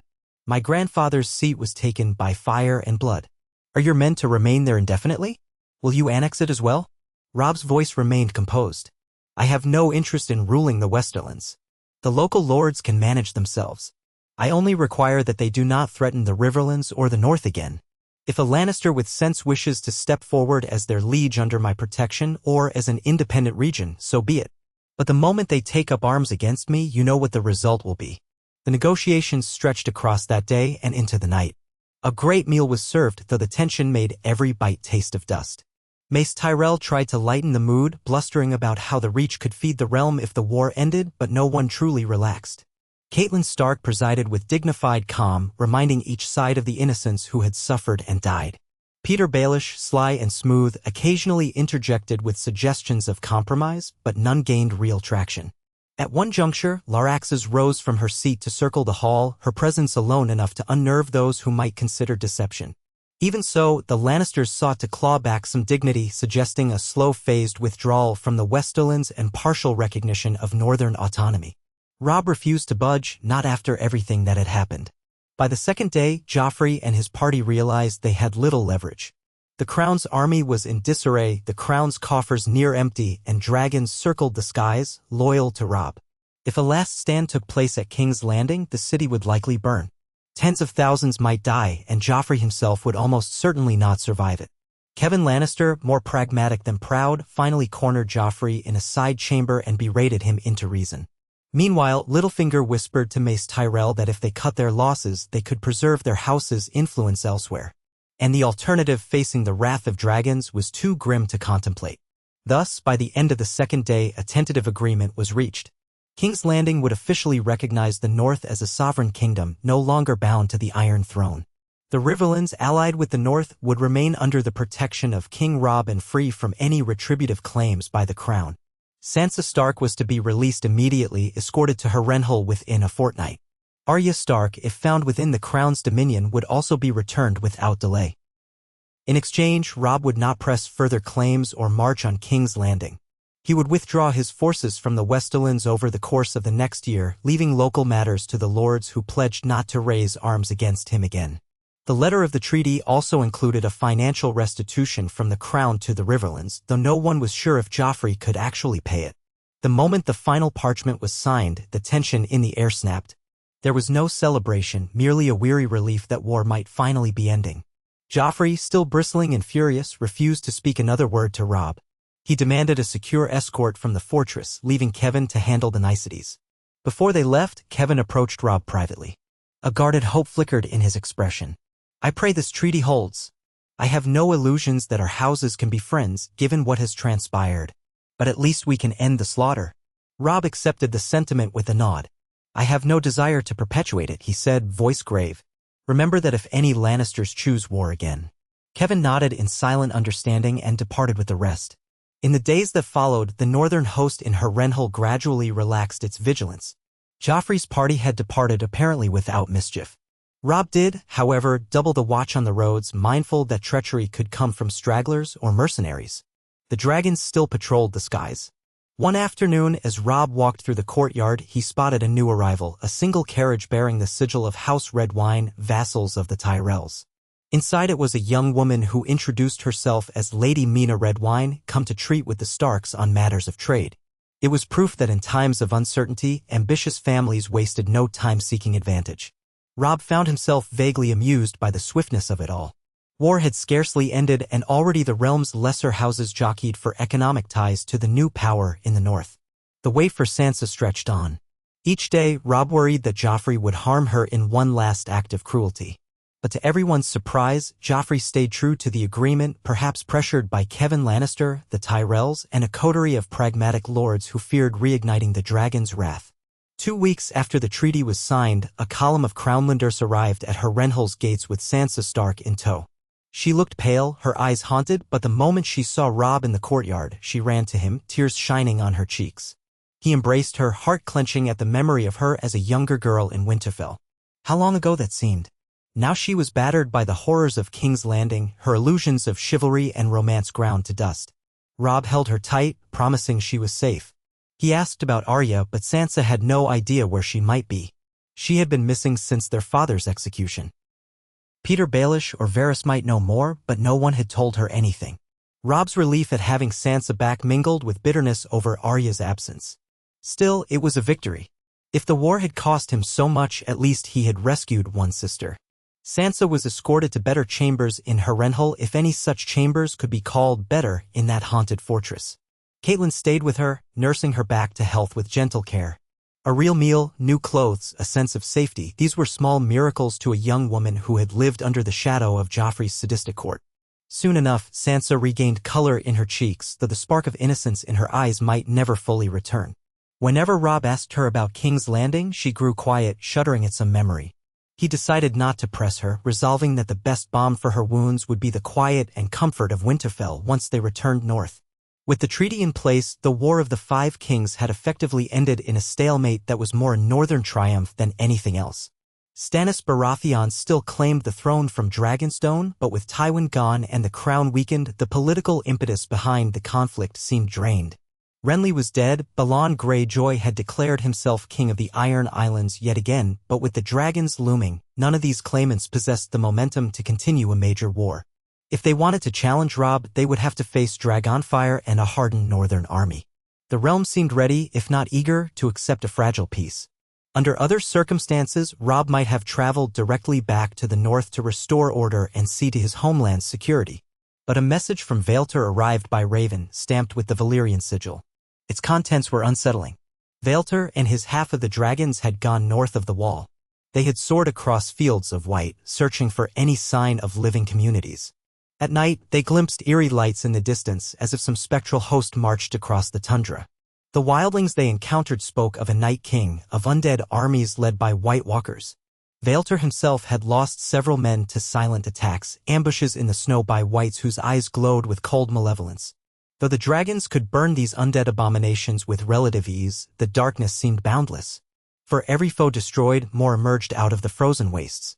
Worse yet, Vaelter reported something that chilled Robb more than all the rest, sightings of massive icebound creatures that advanced without fear of flame. He did not confirm that they were impervious to dragonfire, but the impression was that this enemy was far more dangerous than any mortal foe. The letter ended with a stark warning: the long night of legend might be returning, and unless the disparate factions of the realm united against it, all of them, north and south, could be overwhelmed. Valyr requested immediate reinforcements, men prepared for extreme cold and the unnatural terrors that lurked beyond the wall. He also urged that all living dragons be gathered for a final stand. The sense of urgency bled through every line of the note. Robb read it in silence by torchlight in Harrenhal's musty war room while Rinder and Laraxes observed him. When he finished, he looked at them gravely. "It seems your warnings were not misplaced," he said. "The threat beyond the wall is real. We can no longer delay." Laraxes placed a hand on his arm. "We must gather our strength, King Robb. This realm is wounded by war, but it must unite now or perish." "How do we convince the South to heed this danger?" he asked, thinking of Joffrey, of lords who barely believed in White Walkers as anything more than children's tales. "The Iron Throne is more concerned with holding on to power. They'll think me a liar or that I'm scheming to control them." Rinder exhaled, agitation clear in the set of his jaw. "When the dead come howling through the snows, the cynics have two choices: believe or die. But perhaps there is a path if we show them undeniable proof." Robb rubbed his temples, feeling the press of responsibility. That might mean capturing one of these whites or letting the realm see them with their own eyes. "Gods help us, we just ended one war and now a worse war begins." He set Valyr's letter aside and stood. "We ride north." Immediately. Thus began the great muster. Ravens flew to the river lords, to the Vale. Though the Vale had largely stayed out of the War of the Five Kings, it might yet answer calls for the realm's defense. Some ravens were even sent to King's Landing and to Dragonstone, warning of the threat. Robb did not delude himself that Joffrey or Stannis would hastily respond, but he did it anyway for the sake of future unity. Meanwhile, the northern army at Harrenhal packed up to march. The Riverlands lords who had sworn to Robb readied their troops as well. Winter was creeping southward, but time was short. If Valyr's reports were accurate, soon the far north would be impassable except to the White Walkers and the dead they commanded. Within a fortnight, the great host departed Harrenhal. It was a smaller army than before. The cost of the war had trimmed the ranks, but still a formidable force. Sansa rode in a carriage near her mother, guarded by loyal knights. The dragons, led by Laraxes and Rinder, soared overhead, scouting the path and frightening any brigands or outlaws who might otherwise ambush the baggage train. The trek to Moat Cailin would be long and hard, for the Riverlands lay half in ruin, its roads and bridges in poor repair, and winter storms began to lash the land with icy rain. Some men muttered that they had no wish to fight another war in the freezing north, especially a war against shadows and phantoms. Others, mostly northerners, marched grimly, hearts set on returning home to defend their families. Lord Edmure Tully, though uncertain of the danger, stood by Robb's side, saying, "If the Starks say the threat is real, then the Riverlands will trust you. We owe you that much." This gave Robb some solace. At least one southern region would not question his purpose. As the army moved north, they began to notice the change in the weather. The nights came sooner, colder, as though the year had leapt forward. Campfires multiplied in number, their flames dancing in a bitter wind that refused to die. The dragons, too, felt the shift. Their roars grew restless, their flights shorter as the cold gnawed at them, unaccustomed to such harsh climates after centuries spent in the warmth of old Valyria's fires. Laraxes worried that the lesser dragons might struggle in true winter conditions. Rinder, for all his bravado, acknowledged the threat. The living flame that burned in dragons could be chilled, though not extinguished, by a deep enough cold. At last, the host reached Moat Cailin, the ancient fortress that guarded the only major passage into the north. Robb found it partially occupied by Bolton men. A lesser Bolton banner officer greeted him with stiff formality, informing him that Roose Bolton had pushed the Ironborn back to the stony shore, capturing or killing many. However, rumors abounded that Bolton forces had also committed atrocities of their own, burning entire villages suspected of harboring Ironborn reavers. As for Theon Greyjoy, no one seemed to know where he was. Some said Bolton men had taken him captive and carried him off. Robb's jaw tightened at these accounts of cruelty. The Boltons were supposed to be his bannermen, but their methods had always been suspect. Their flayed man's sigil was a testament to old violence. He resolved to demand an explanation from Roose Bolton at the earliest opportunity. Still, the pressing danger lay further north, so the host continued on. Day by day, the march became more arduous. Biting winds whipped across the open moors, turning sleet to ice. The dragons flew ahead in shorter bursts, eventually taking to roosting more often, seeking out rocky outcrops that shielded them from the worst of the weather. Some nights, the roars of the great beasts mingled with howling winds, forming a mournful symphony that seemed to foreshadow doom. Soldiers huddled near fires, telling each other half-believed ghost stories about giants and others. Sansa and Catelyn watched the drifting snow from the carriage, hearts heavy with worry. It was as if the land itself had become a stranger. They were met by riders near Winterfell, remnants of House Manderly's forces, House Serwyn's men, and other loyal northerners. The news they brought was a mixture of relief and alarm. The Ironborn had been driven from much of the north, yes, but pockets of them still raided the coast. Ramsay Bolton had been dealing with them, though rumors of his sadism spread like wildfire. Worse, the Boltons had seized Winterfell after Theon's brief occupation. The castle was partially burned, its walls cracked from siege engines. People said the rightful castellan had been killed and the place was now in disrepair. This made Robb's blood run cold. The seat of House Stark was in the hands of a vassal who might well be a traitor. Hearing this, Robb quickened the pace. The host arrived at the outskirts of Winterfell on a bitterly cold evening. The once proud fortress stood bleak against a charcoal sky, portions of its curtain walls blackened from fire, the great keep collapsed in places.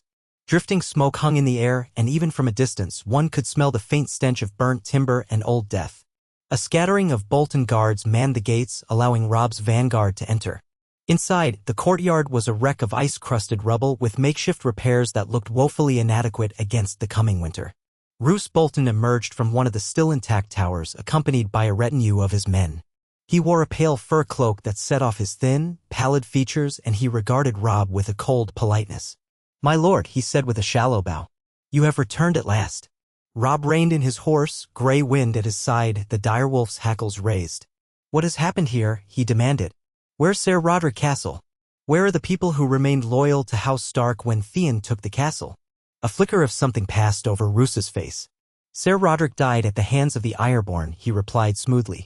"Many loyal folk died in that chaotic struggle. I arrived too late to save them, but not too late to reclaim the castle for you. Now it stands as you see. My men have done their best to secure it." Robb scanned the courtyard, noticing the unsettled stares of Bolton's soldiers. He saw no friendly faces from the old Winterfell garrison, nor any sign of the steward or other staff who had served his father. Rage flared within him, but he contained it. He had to know more before acting. "I will hear the full accounting of events," he said, dismounting. "And I will see if your story holds." Bolton gave another slight bow. "Of course, my lord. We can speak in the Great Hall." So they did, even though the Great Hall was barely serviceable. Portions of the rafters were charred, and half the windows were boarded with planks to keep out the snow. Over the course of a tense hour, Roose Bolton recounted that Theon Greyjoy had seized Winterfell, executed Ser Roderick, and held Bran and Rickon Stark captive. Then, according to Bolton, Theon claimed the boys had escaped and were killed, though no one truly believed that story. Some said Theon had murdered them himself, others that they had fled into the wild. Bolton arrived not long afterward, driving out or killing the Ironborn. In the chaos, the castle was set ablaze. "My bastard, Ramsay, took charge of the final assault," Roose added softly, "though it seems the Ironborn torched much of the place before we could stop them." Robb listened, eyes narrowed. Something about this story and the expression in Roose's eyes did not sit right. "Where's Theon Greyjoy now?" Robb pressed. "I regret to say we lost track of him in the turmoil," Roose lied with practiced ease. "Perhaps he fled to the Drevfort and died on the road. Or perhaps the Ironborn carried him off. I cannot say." Robb almost growled. Grey Wind did it for him, a low rumble in his throat. "As for my brothers Bran and Rickon, are we to believe they are truly dead?" Roose's voice was quiet, feigning sorrow. "I can only report what we discovered. 2 charred bodies, small ones, found on the castle grounds. Likely them." "I am sorry, my lord." Catelyn, who stood beside Robb, pressed a hand to her mouth in anguish. Sansa, trembling, clutched at her mother's other hand. The entire hall seemed to darken as if the torches burned lower. Robb's heartbeat pounded in his ears. "You speak of likely," he repeated softly. "But have you proof?" Roose shook his head slowly. "They were too burned to identify. Theon Greyjoy claimed them as the Stark boys. It may be truth or it may be a lie. We do not know." At that, Robb's anger seethed. He thought of the old days, his brother's laughter echoing in these halls. Memories of Bran climbing towers and Rickon toddling around the courtyard flooded his mind. To think them gone, murdered in their own home, turned his blood to fire. Then he saw the flicker of something in Roose's eyes. Was it triumph? A quiet satisfaction? A primal snarl erupted from Grey Wind. The direwolf lunged forward before anyone could move. Bolton's men lurched in alarm, swords scraping from scabbards. Roose himself stumbled back with a gasp as the beast's snapping jaws came within inches of his leg. Robb seized Grey Wind's scruff, hauling the wolf back with an effort. The hall erupted in shouting. "Call off that monster," one of Bolton's soldiers cried, brandishing a spear. "Monster!" Larix's voice sliced through the din. She and Rinder had been silent on the sidelines. Now her amber gaze locked on the soldier, and he faltered, lowering his weapon. A faint, fiery aura flickered in her eyes, enough to remind the men that dragons were in league with the Starks. Roose drew a shaking breath, recovering his composure. "I understand your grief, my lord," he murmured. "I share it. But as I said, we arrived too late to protect your brothers." Robb stared at him, suspicion warring with heartbreak. He wanted to roar out questions, to drag the truth from Roose by force. But this was neither the place nor the time. For all he knew, the threat beyond the wall was days away, and an open feud with the Boltons would tear the North apart. Still, he could not trust this man, not after everything he'd heard and the uneasy feeling in his gut. So he swallowed his fury, turned away from Roose, and said, "We will bury what remains we find if indeed they are my brothers. And we will have words when the time is right." Despite the tension, Robb took up temporary residence in the old lord's chambers, which had been only partially damaged by the fire. The rest of his army camped in the courtyard and the surrounding fields, which meant everyone endured the bitter cold. The dragons perched in a wide clearing near the broken walls, curling up to conserve warmth, tails lashing anxiously. At night, their roars lit the gloom as if they sensed something on the wind. The Starks' ancestral castle, once a place of warmth and home, felt like a tomb. In the days that followed, Robb's men searched the castle grounds, verifying Roose's story. They found 2 small, charred skeletons in a shallow grave. It was impossible to confirm if they were Bran and Rickon, but the remains were heartbreakingly tiny. A gloom fell over the entire host, and though some men whispered that maybe the boys had escaped, Robb could not dismiss the raw evidence of bones. He insisted on a proper burial, accompanied by the old northern rites. A small funeral pyre was built under a weirwood in the godwood, now dusted with snow, its red leaves trembling in the wind. Catelyn and Sansa wept openly. Robb stood like a statue, grief carved into his features, tears freezing on his cheeks. On the evening of that grim ceremony, a messenger arrived from Valyr. The White Walkers were moving closer to the wall. Their undead minions had already engaged the wildlings in skirmishes. The Night's Watch pleaded for reinforcements, for more dragonglass weapons, anything that might help. The Starks' personal tragedy now had to stand aside for an even more apocalyptic threat. Robb ordered the host to begin preparations for an immediate march to the wall. He had not wanted to leave Winterfell in Bolton hands, but neither could he delay. The entire realm might be at stake. Tensions with the Boltons simmered as the northern host made ready. Some of Robb's men urged him to arrest Roose Bolton and reclaim Winterfell by force. But Robb recognized that doing so would ignite a civil war in the north at the worst possible time. For all his suspicions and anger, he had to keep the north united. Still, he refused Bolton's offer of more assistance, choosing to rely instead on loyal bannermen like the Manderleys, Serwyns, and Umbers. So, leaving only a token guard behind, Robb led the bulk of his forces out of Winterfell, heading for the King's Road that stretched to Castle Black. They marched beneath gray skies, sometimes hammered by sleet, sometimes by thick snow that reduced visibility to mere yards. The dragons managed to fly overhead only in short bursts as the freezing air weighed upon them. Despite the difficulties, they pressed on day after day, forging northward until the Great Wall at last emerged from the haze, a colossal barrier of ice that rose like a cliff carved by giants. It loomed above the forested foothills and stony slopes, catching and refracting the faint daylight in crystalline hues. Even the dragons seemed momentarily awed, for they roared from a distance but dared not fly too close until they understood the structure's magical wards. Arriving at Castle Black, Robb was greeted by the weary men of the Night's Watch, their black cloaks tattered, faces gaunt with exhaustion. The Watch's acting commander, a flinty-eyed ranger named Dolorous Ed, explained that Lord Commander Mormont had perished in a mutiny beyond the wall, though the details were muddled. Jon Snow, Robb's half-brother, had vanished north of the wall, rumored to be ranging with a wildling group. The news staggered Robb. Bran and Rickon might be dead, Arya lost, and now Jon missing beyond the wall. In that moment, he felt the cruelty of fate crushing him from all sides. Valyr was present at Castle Black, along with the half of the dragon flight he had led north. He greeted Robb stiffly, his usually calm features lined with strain. "The Night's Watch has fought bravely," Valyr said, "but their numbers are too few. The wildlings are pressing from one side, fleeing the others, and the others themselves appear in scattered groups to test the wall's defenses. My dragons have burned a handful of whites, but it is not a coordinated war yet. The White Walkers are gathering their forces in the far north. We have only glimpsed their vanguards. Reinder and Laraxes listened intently, exchanging grim looks. Robb's own generals conferred with the watch officers, learning that thousands of wildlings followed a man named Mance Rayder, who aimed to get his people south of the wall. The watch feared a breach that would let the others pour into Westeros.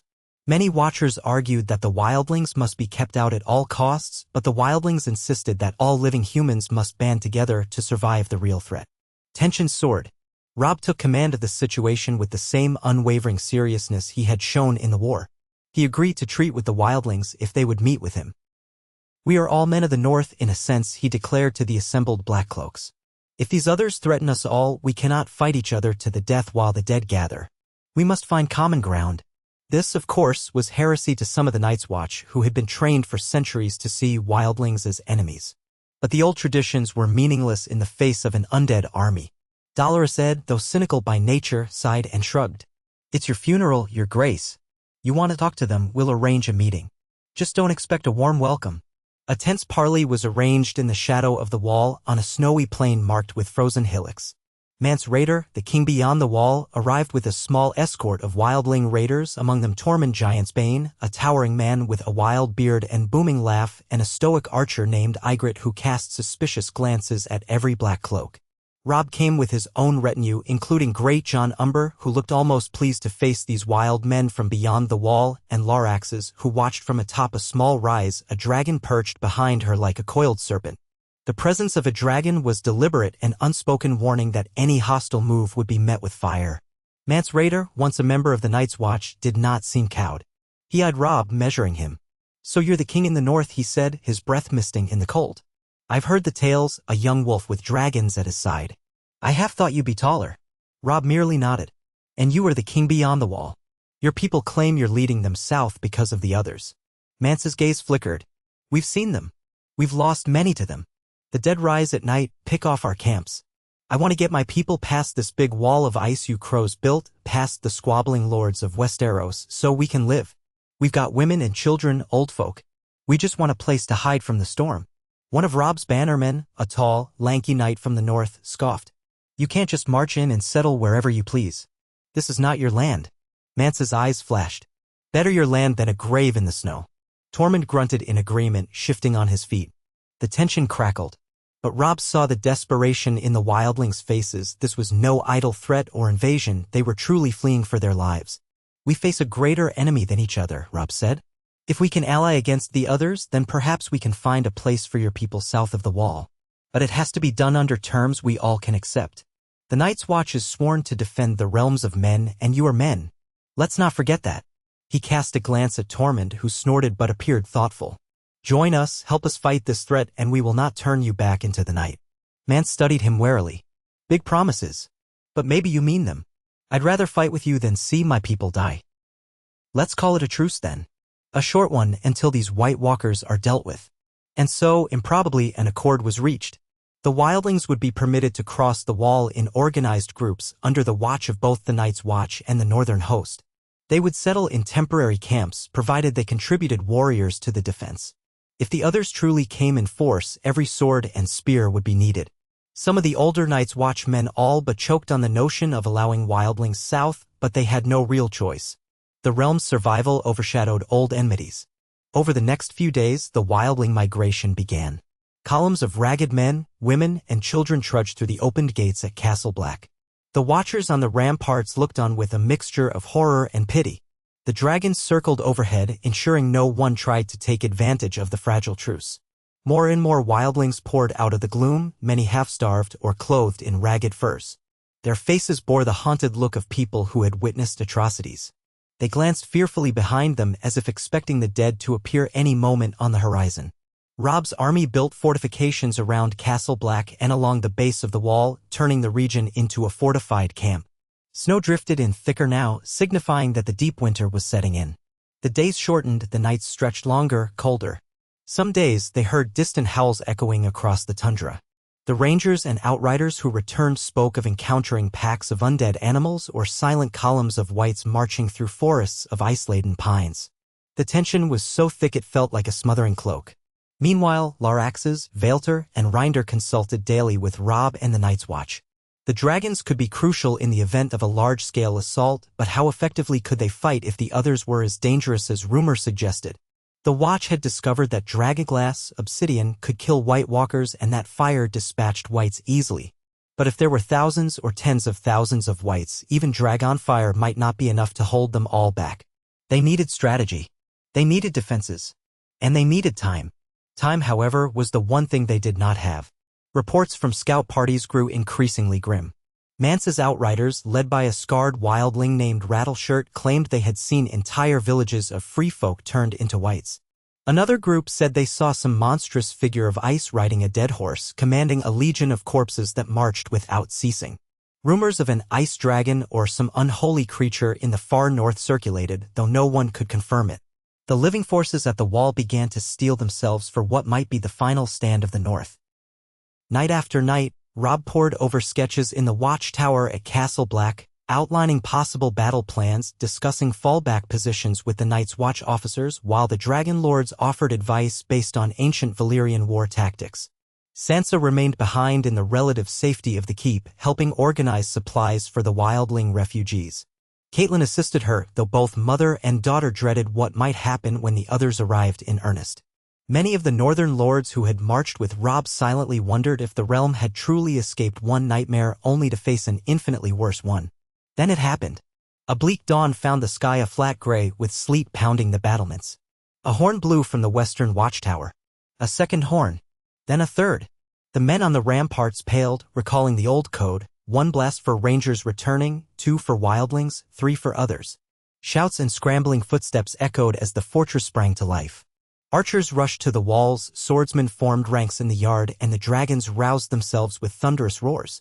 Laraxes and Reinder mounted their respective beasts. Vaelter, already on the wing, soared north. Wildling chieftains brandished crude spears and axes, marshalling their own warriors. A hush more profound than any religious gathering settled over everyone as the horns continued to blare. The others were here. Robb ascended to the top of the wall via the ancient elevator, joined by a handful of men carrying torches. The wooden platform rattled and creaked, swaying in the wind as it rose hundreds of feet. At the top, the icy expanse stretched outward like the prow of a ship. Black-cloaked sentinels crouched behind makeshift parapets of frozen snow. Far in the distance, so far that it was like a dark stain on the horizon, moved a vast shape. It was not a single army formation, but a multitude of drifting figures. The watchers' breath caught in their throats. Even from here, the sense of malevolence was palpable. Robb pressed an old Night's Watch telescope to his eye. Through wavering sleet, he spotted dark silhouettes with slow, methodical gaits. Their numbers defied quick counting. They stretched across the plain in an uneven mass. Interspersed were taller, more lithe shapes that seemed to radiate a shimmering cold. White Walkers, he realized, commanding a legion of the dead. A sense of stark terror threatened to claw at his heart. Then, in a single breath, he steadied himself. He was the king in the north. This was his land to protect. And he was not alone. As if sensing his resolve, Grey Wind let out an echoing howl from the courtyard below. Robb lowered the telescope, turning to the watchmen. Prepare the barrels of oil and the pitch. Light the signal fires.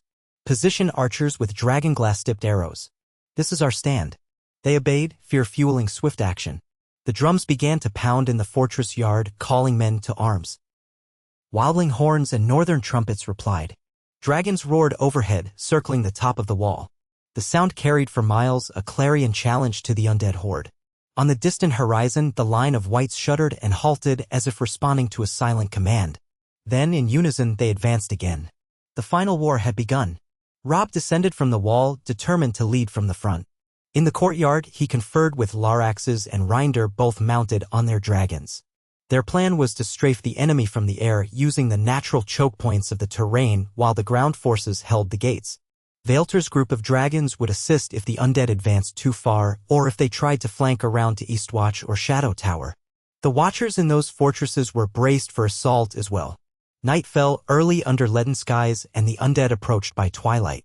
The first wave slammed against the outer palisades that the wildlings and Night's Watch had erected in front of the wall.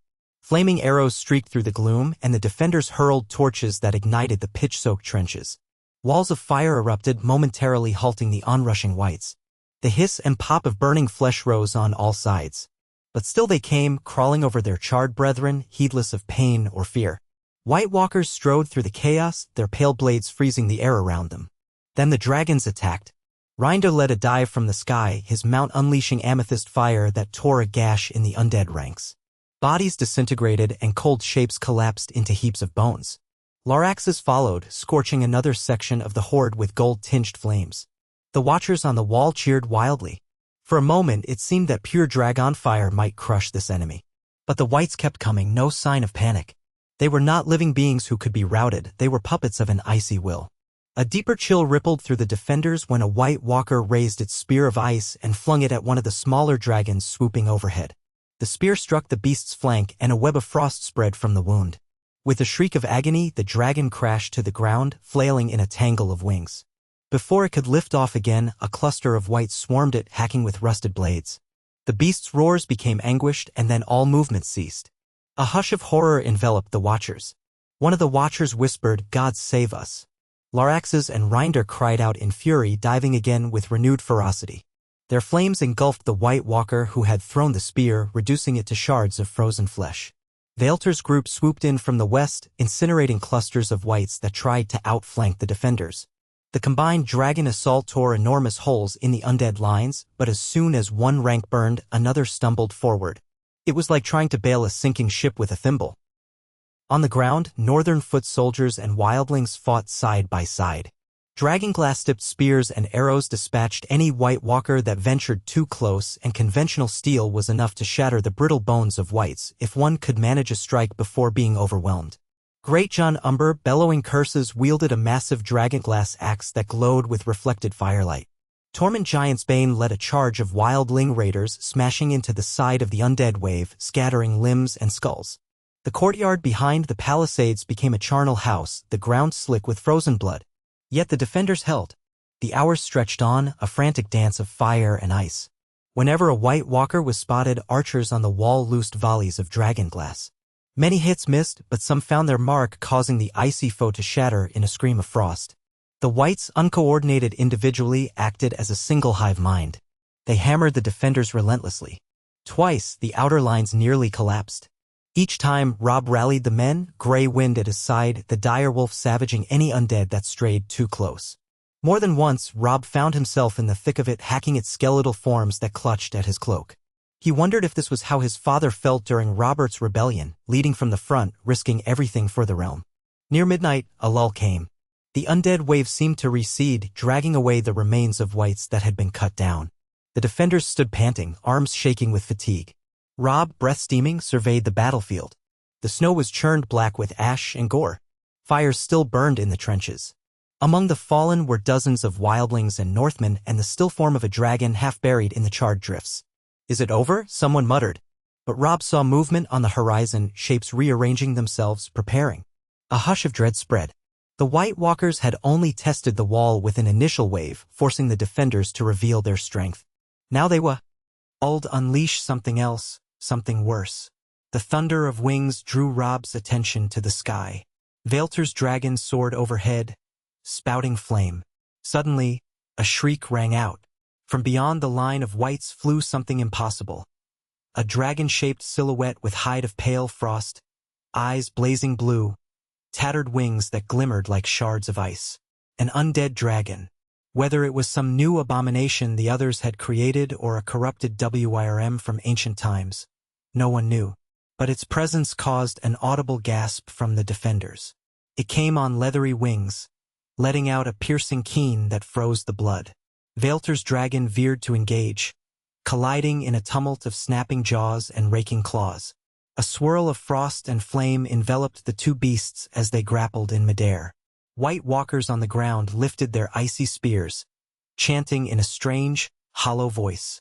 Then, with a burst of shimmering cold, the undead dragon exhaled a breath of pale blue frost that struck Vaelter's mount in the side.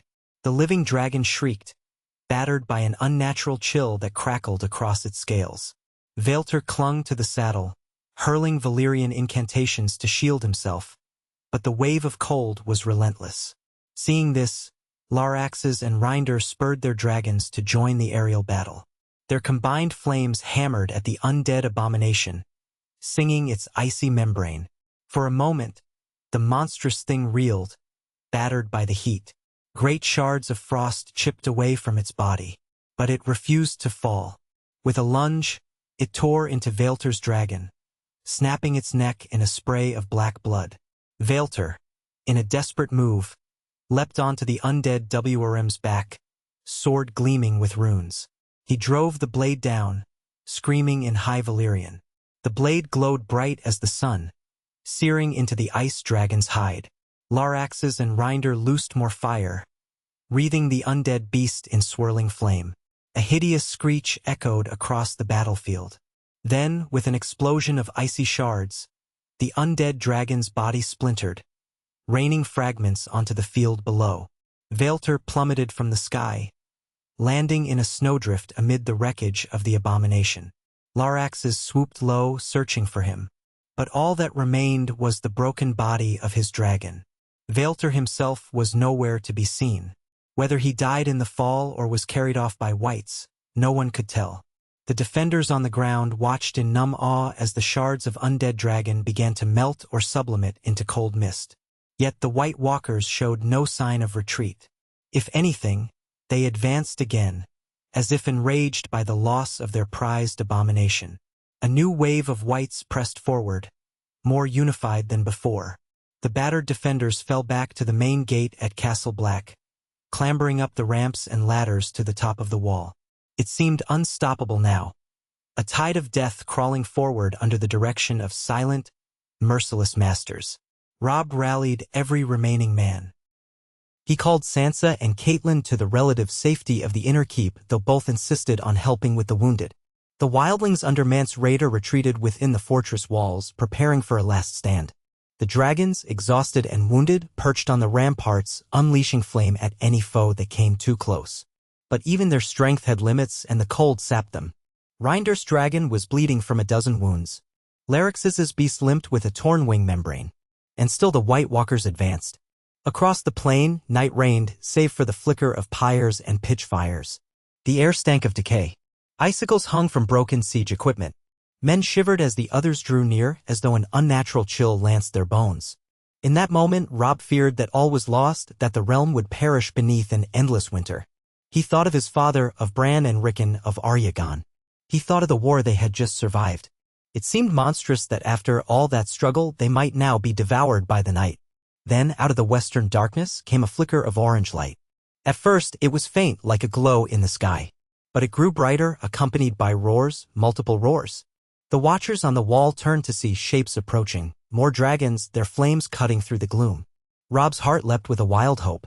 Had the lesser dragons left behind in Valyria come of their own accord? Or was it something else?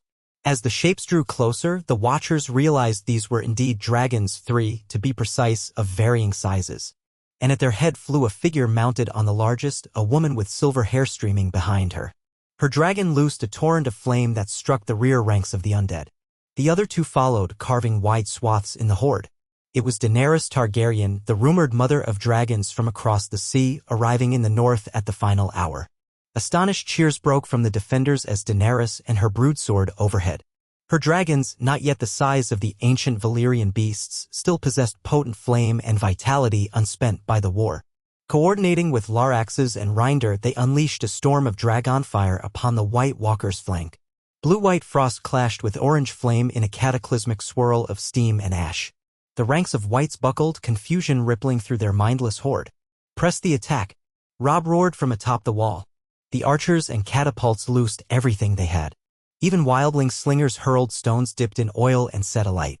The combined fury of so many dragons and defenders now hammered the enemy from 2 sides. It was as if fate itself had conspired to give the living one last chance. The White Walkers hissed in eerie unison, some stepping forward to fling their spears of ice. But Daenerys' dragons wheeled gracefully, avoiding the worst of the attacks. A single spear grazed one dragon's flank, raising a spume of frost, but it kept flying, its rider guiding it with surprising skill. The synergy of dragons in the sky was devastating. The wights began to collapse en masse, set aflame by multiple gouts of fire. Shards of ice covered the battlefield, cracking under the intense heat. Screech after screech echoed as White Walkers met dragonglass-tipped arrows or direct blasts of flame. At last, dawn broke over the horizon, the eastern sky tinted with pale gold. As the first rays of sunlight struck the field, the remaining White Walkers let out a shriek. Their forms glittered, translucent, weakening in daylight. Seizing the moment, the living forces surged forward, cutting down any white that still stirred. Daenerys's dragons pinned a large White Walker that tried to retreat, incinerating it in a roar of flame. Reinder's dragon battered another, smashing it against a blackened tree. The ice creature shattered into shards that dissolved in the new sunlight. The undead army, or what was left of it, broke and scattered. Some whites toppled over as if their puppeteer strings had been cut. Others fled into the deeper snowdrifts. The White Walkers who remained retreated in ragged lines, vanishing into a swirling wall of mist that formed inexplicably in the distance. Silence descended at last. The living had held the wall. In the aftermath, exhausted cheers blended with agonized sobs. The field was a graveyard of charred corpses, shattered ice, and broken siege equipment. Scores of men lay dead or dying. 2 dragons were lost, Vaelters and the smaller one that had been struck by an ice spear. Many more were wounded. But the others were repulsed for now, their first grand offensive beaten back. A sense of awe and relief coursed through Castle Black, though it was tinged with the dread knowledge that this might only be the beginning of a longer war. Robb descended to the courtyard, nearly stumbling from fatigue. He found Daenerys Targaryen unmounting from her largest dragon, a proud beast of black and red scales. She turned to face him, her violet eyes reflecting the fierce glow of battle. For a moment, neither spoke. They were strangers to each other, yet bound by the blood of dragons and the desperate defense of the realm. "You arrived in time," Robb managed, voice hoarse. "I did not think, She inclined her head, regal even in soot-stained leathers. "I learned of the threat from across the sea, though too late. I came as swiftly as I could. It seems I was not the only one to wake dragons in this world." Her gaze flicked to Larax's and Reinder, who stood nearby, battered but alive. "There will be much to discuss, King Robb Stark." He nodded. "You have my gratitude, Daenerys Targaryen. You saved countless lives here. And so we continue to save them," she said quietly, looking out at the wounded men, the shivering survivors, the smoldering battlefield. "For the night is not yet over. The others will strike again, and we will need every ally we can find." And so, in that blood-soaked courtyard, at the edge of the world, the king in the north and the mother of dragons clasped hands, forging an alliance of fire and ice. The realm had survived the first clash with the ancient enemy, but war still loomed. The Boltons in the north, the fragments of the Iron Throne in the south, and the countless terrors that might yet emerge from the freezing wastes, all remained to be faced. Yet for this fleeting moment, amid the ruins and the rising sun, hope flickered like the glow of a new dawn. The dragons of Valyria, joined now by the last scion of House Targaryen, had come together to hold back the tide of the dead. And so long as they stood united, the living had a chance, a fragile, precious chance at a future beyond the endless darkness.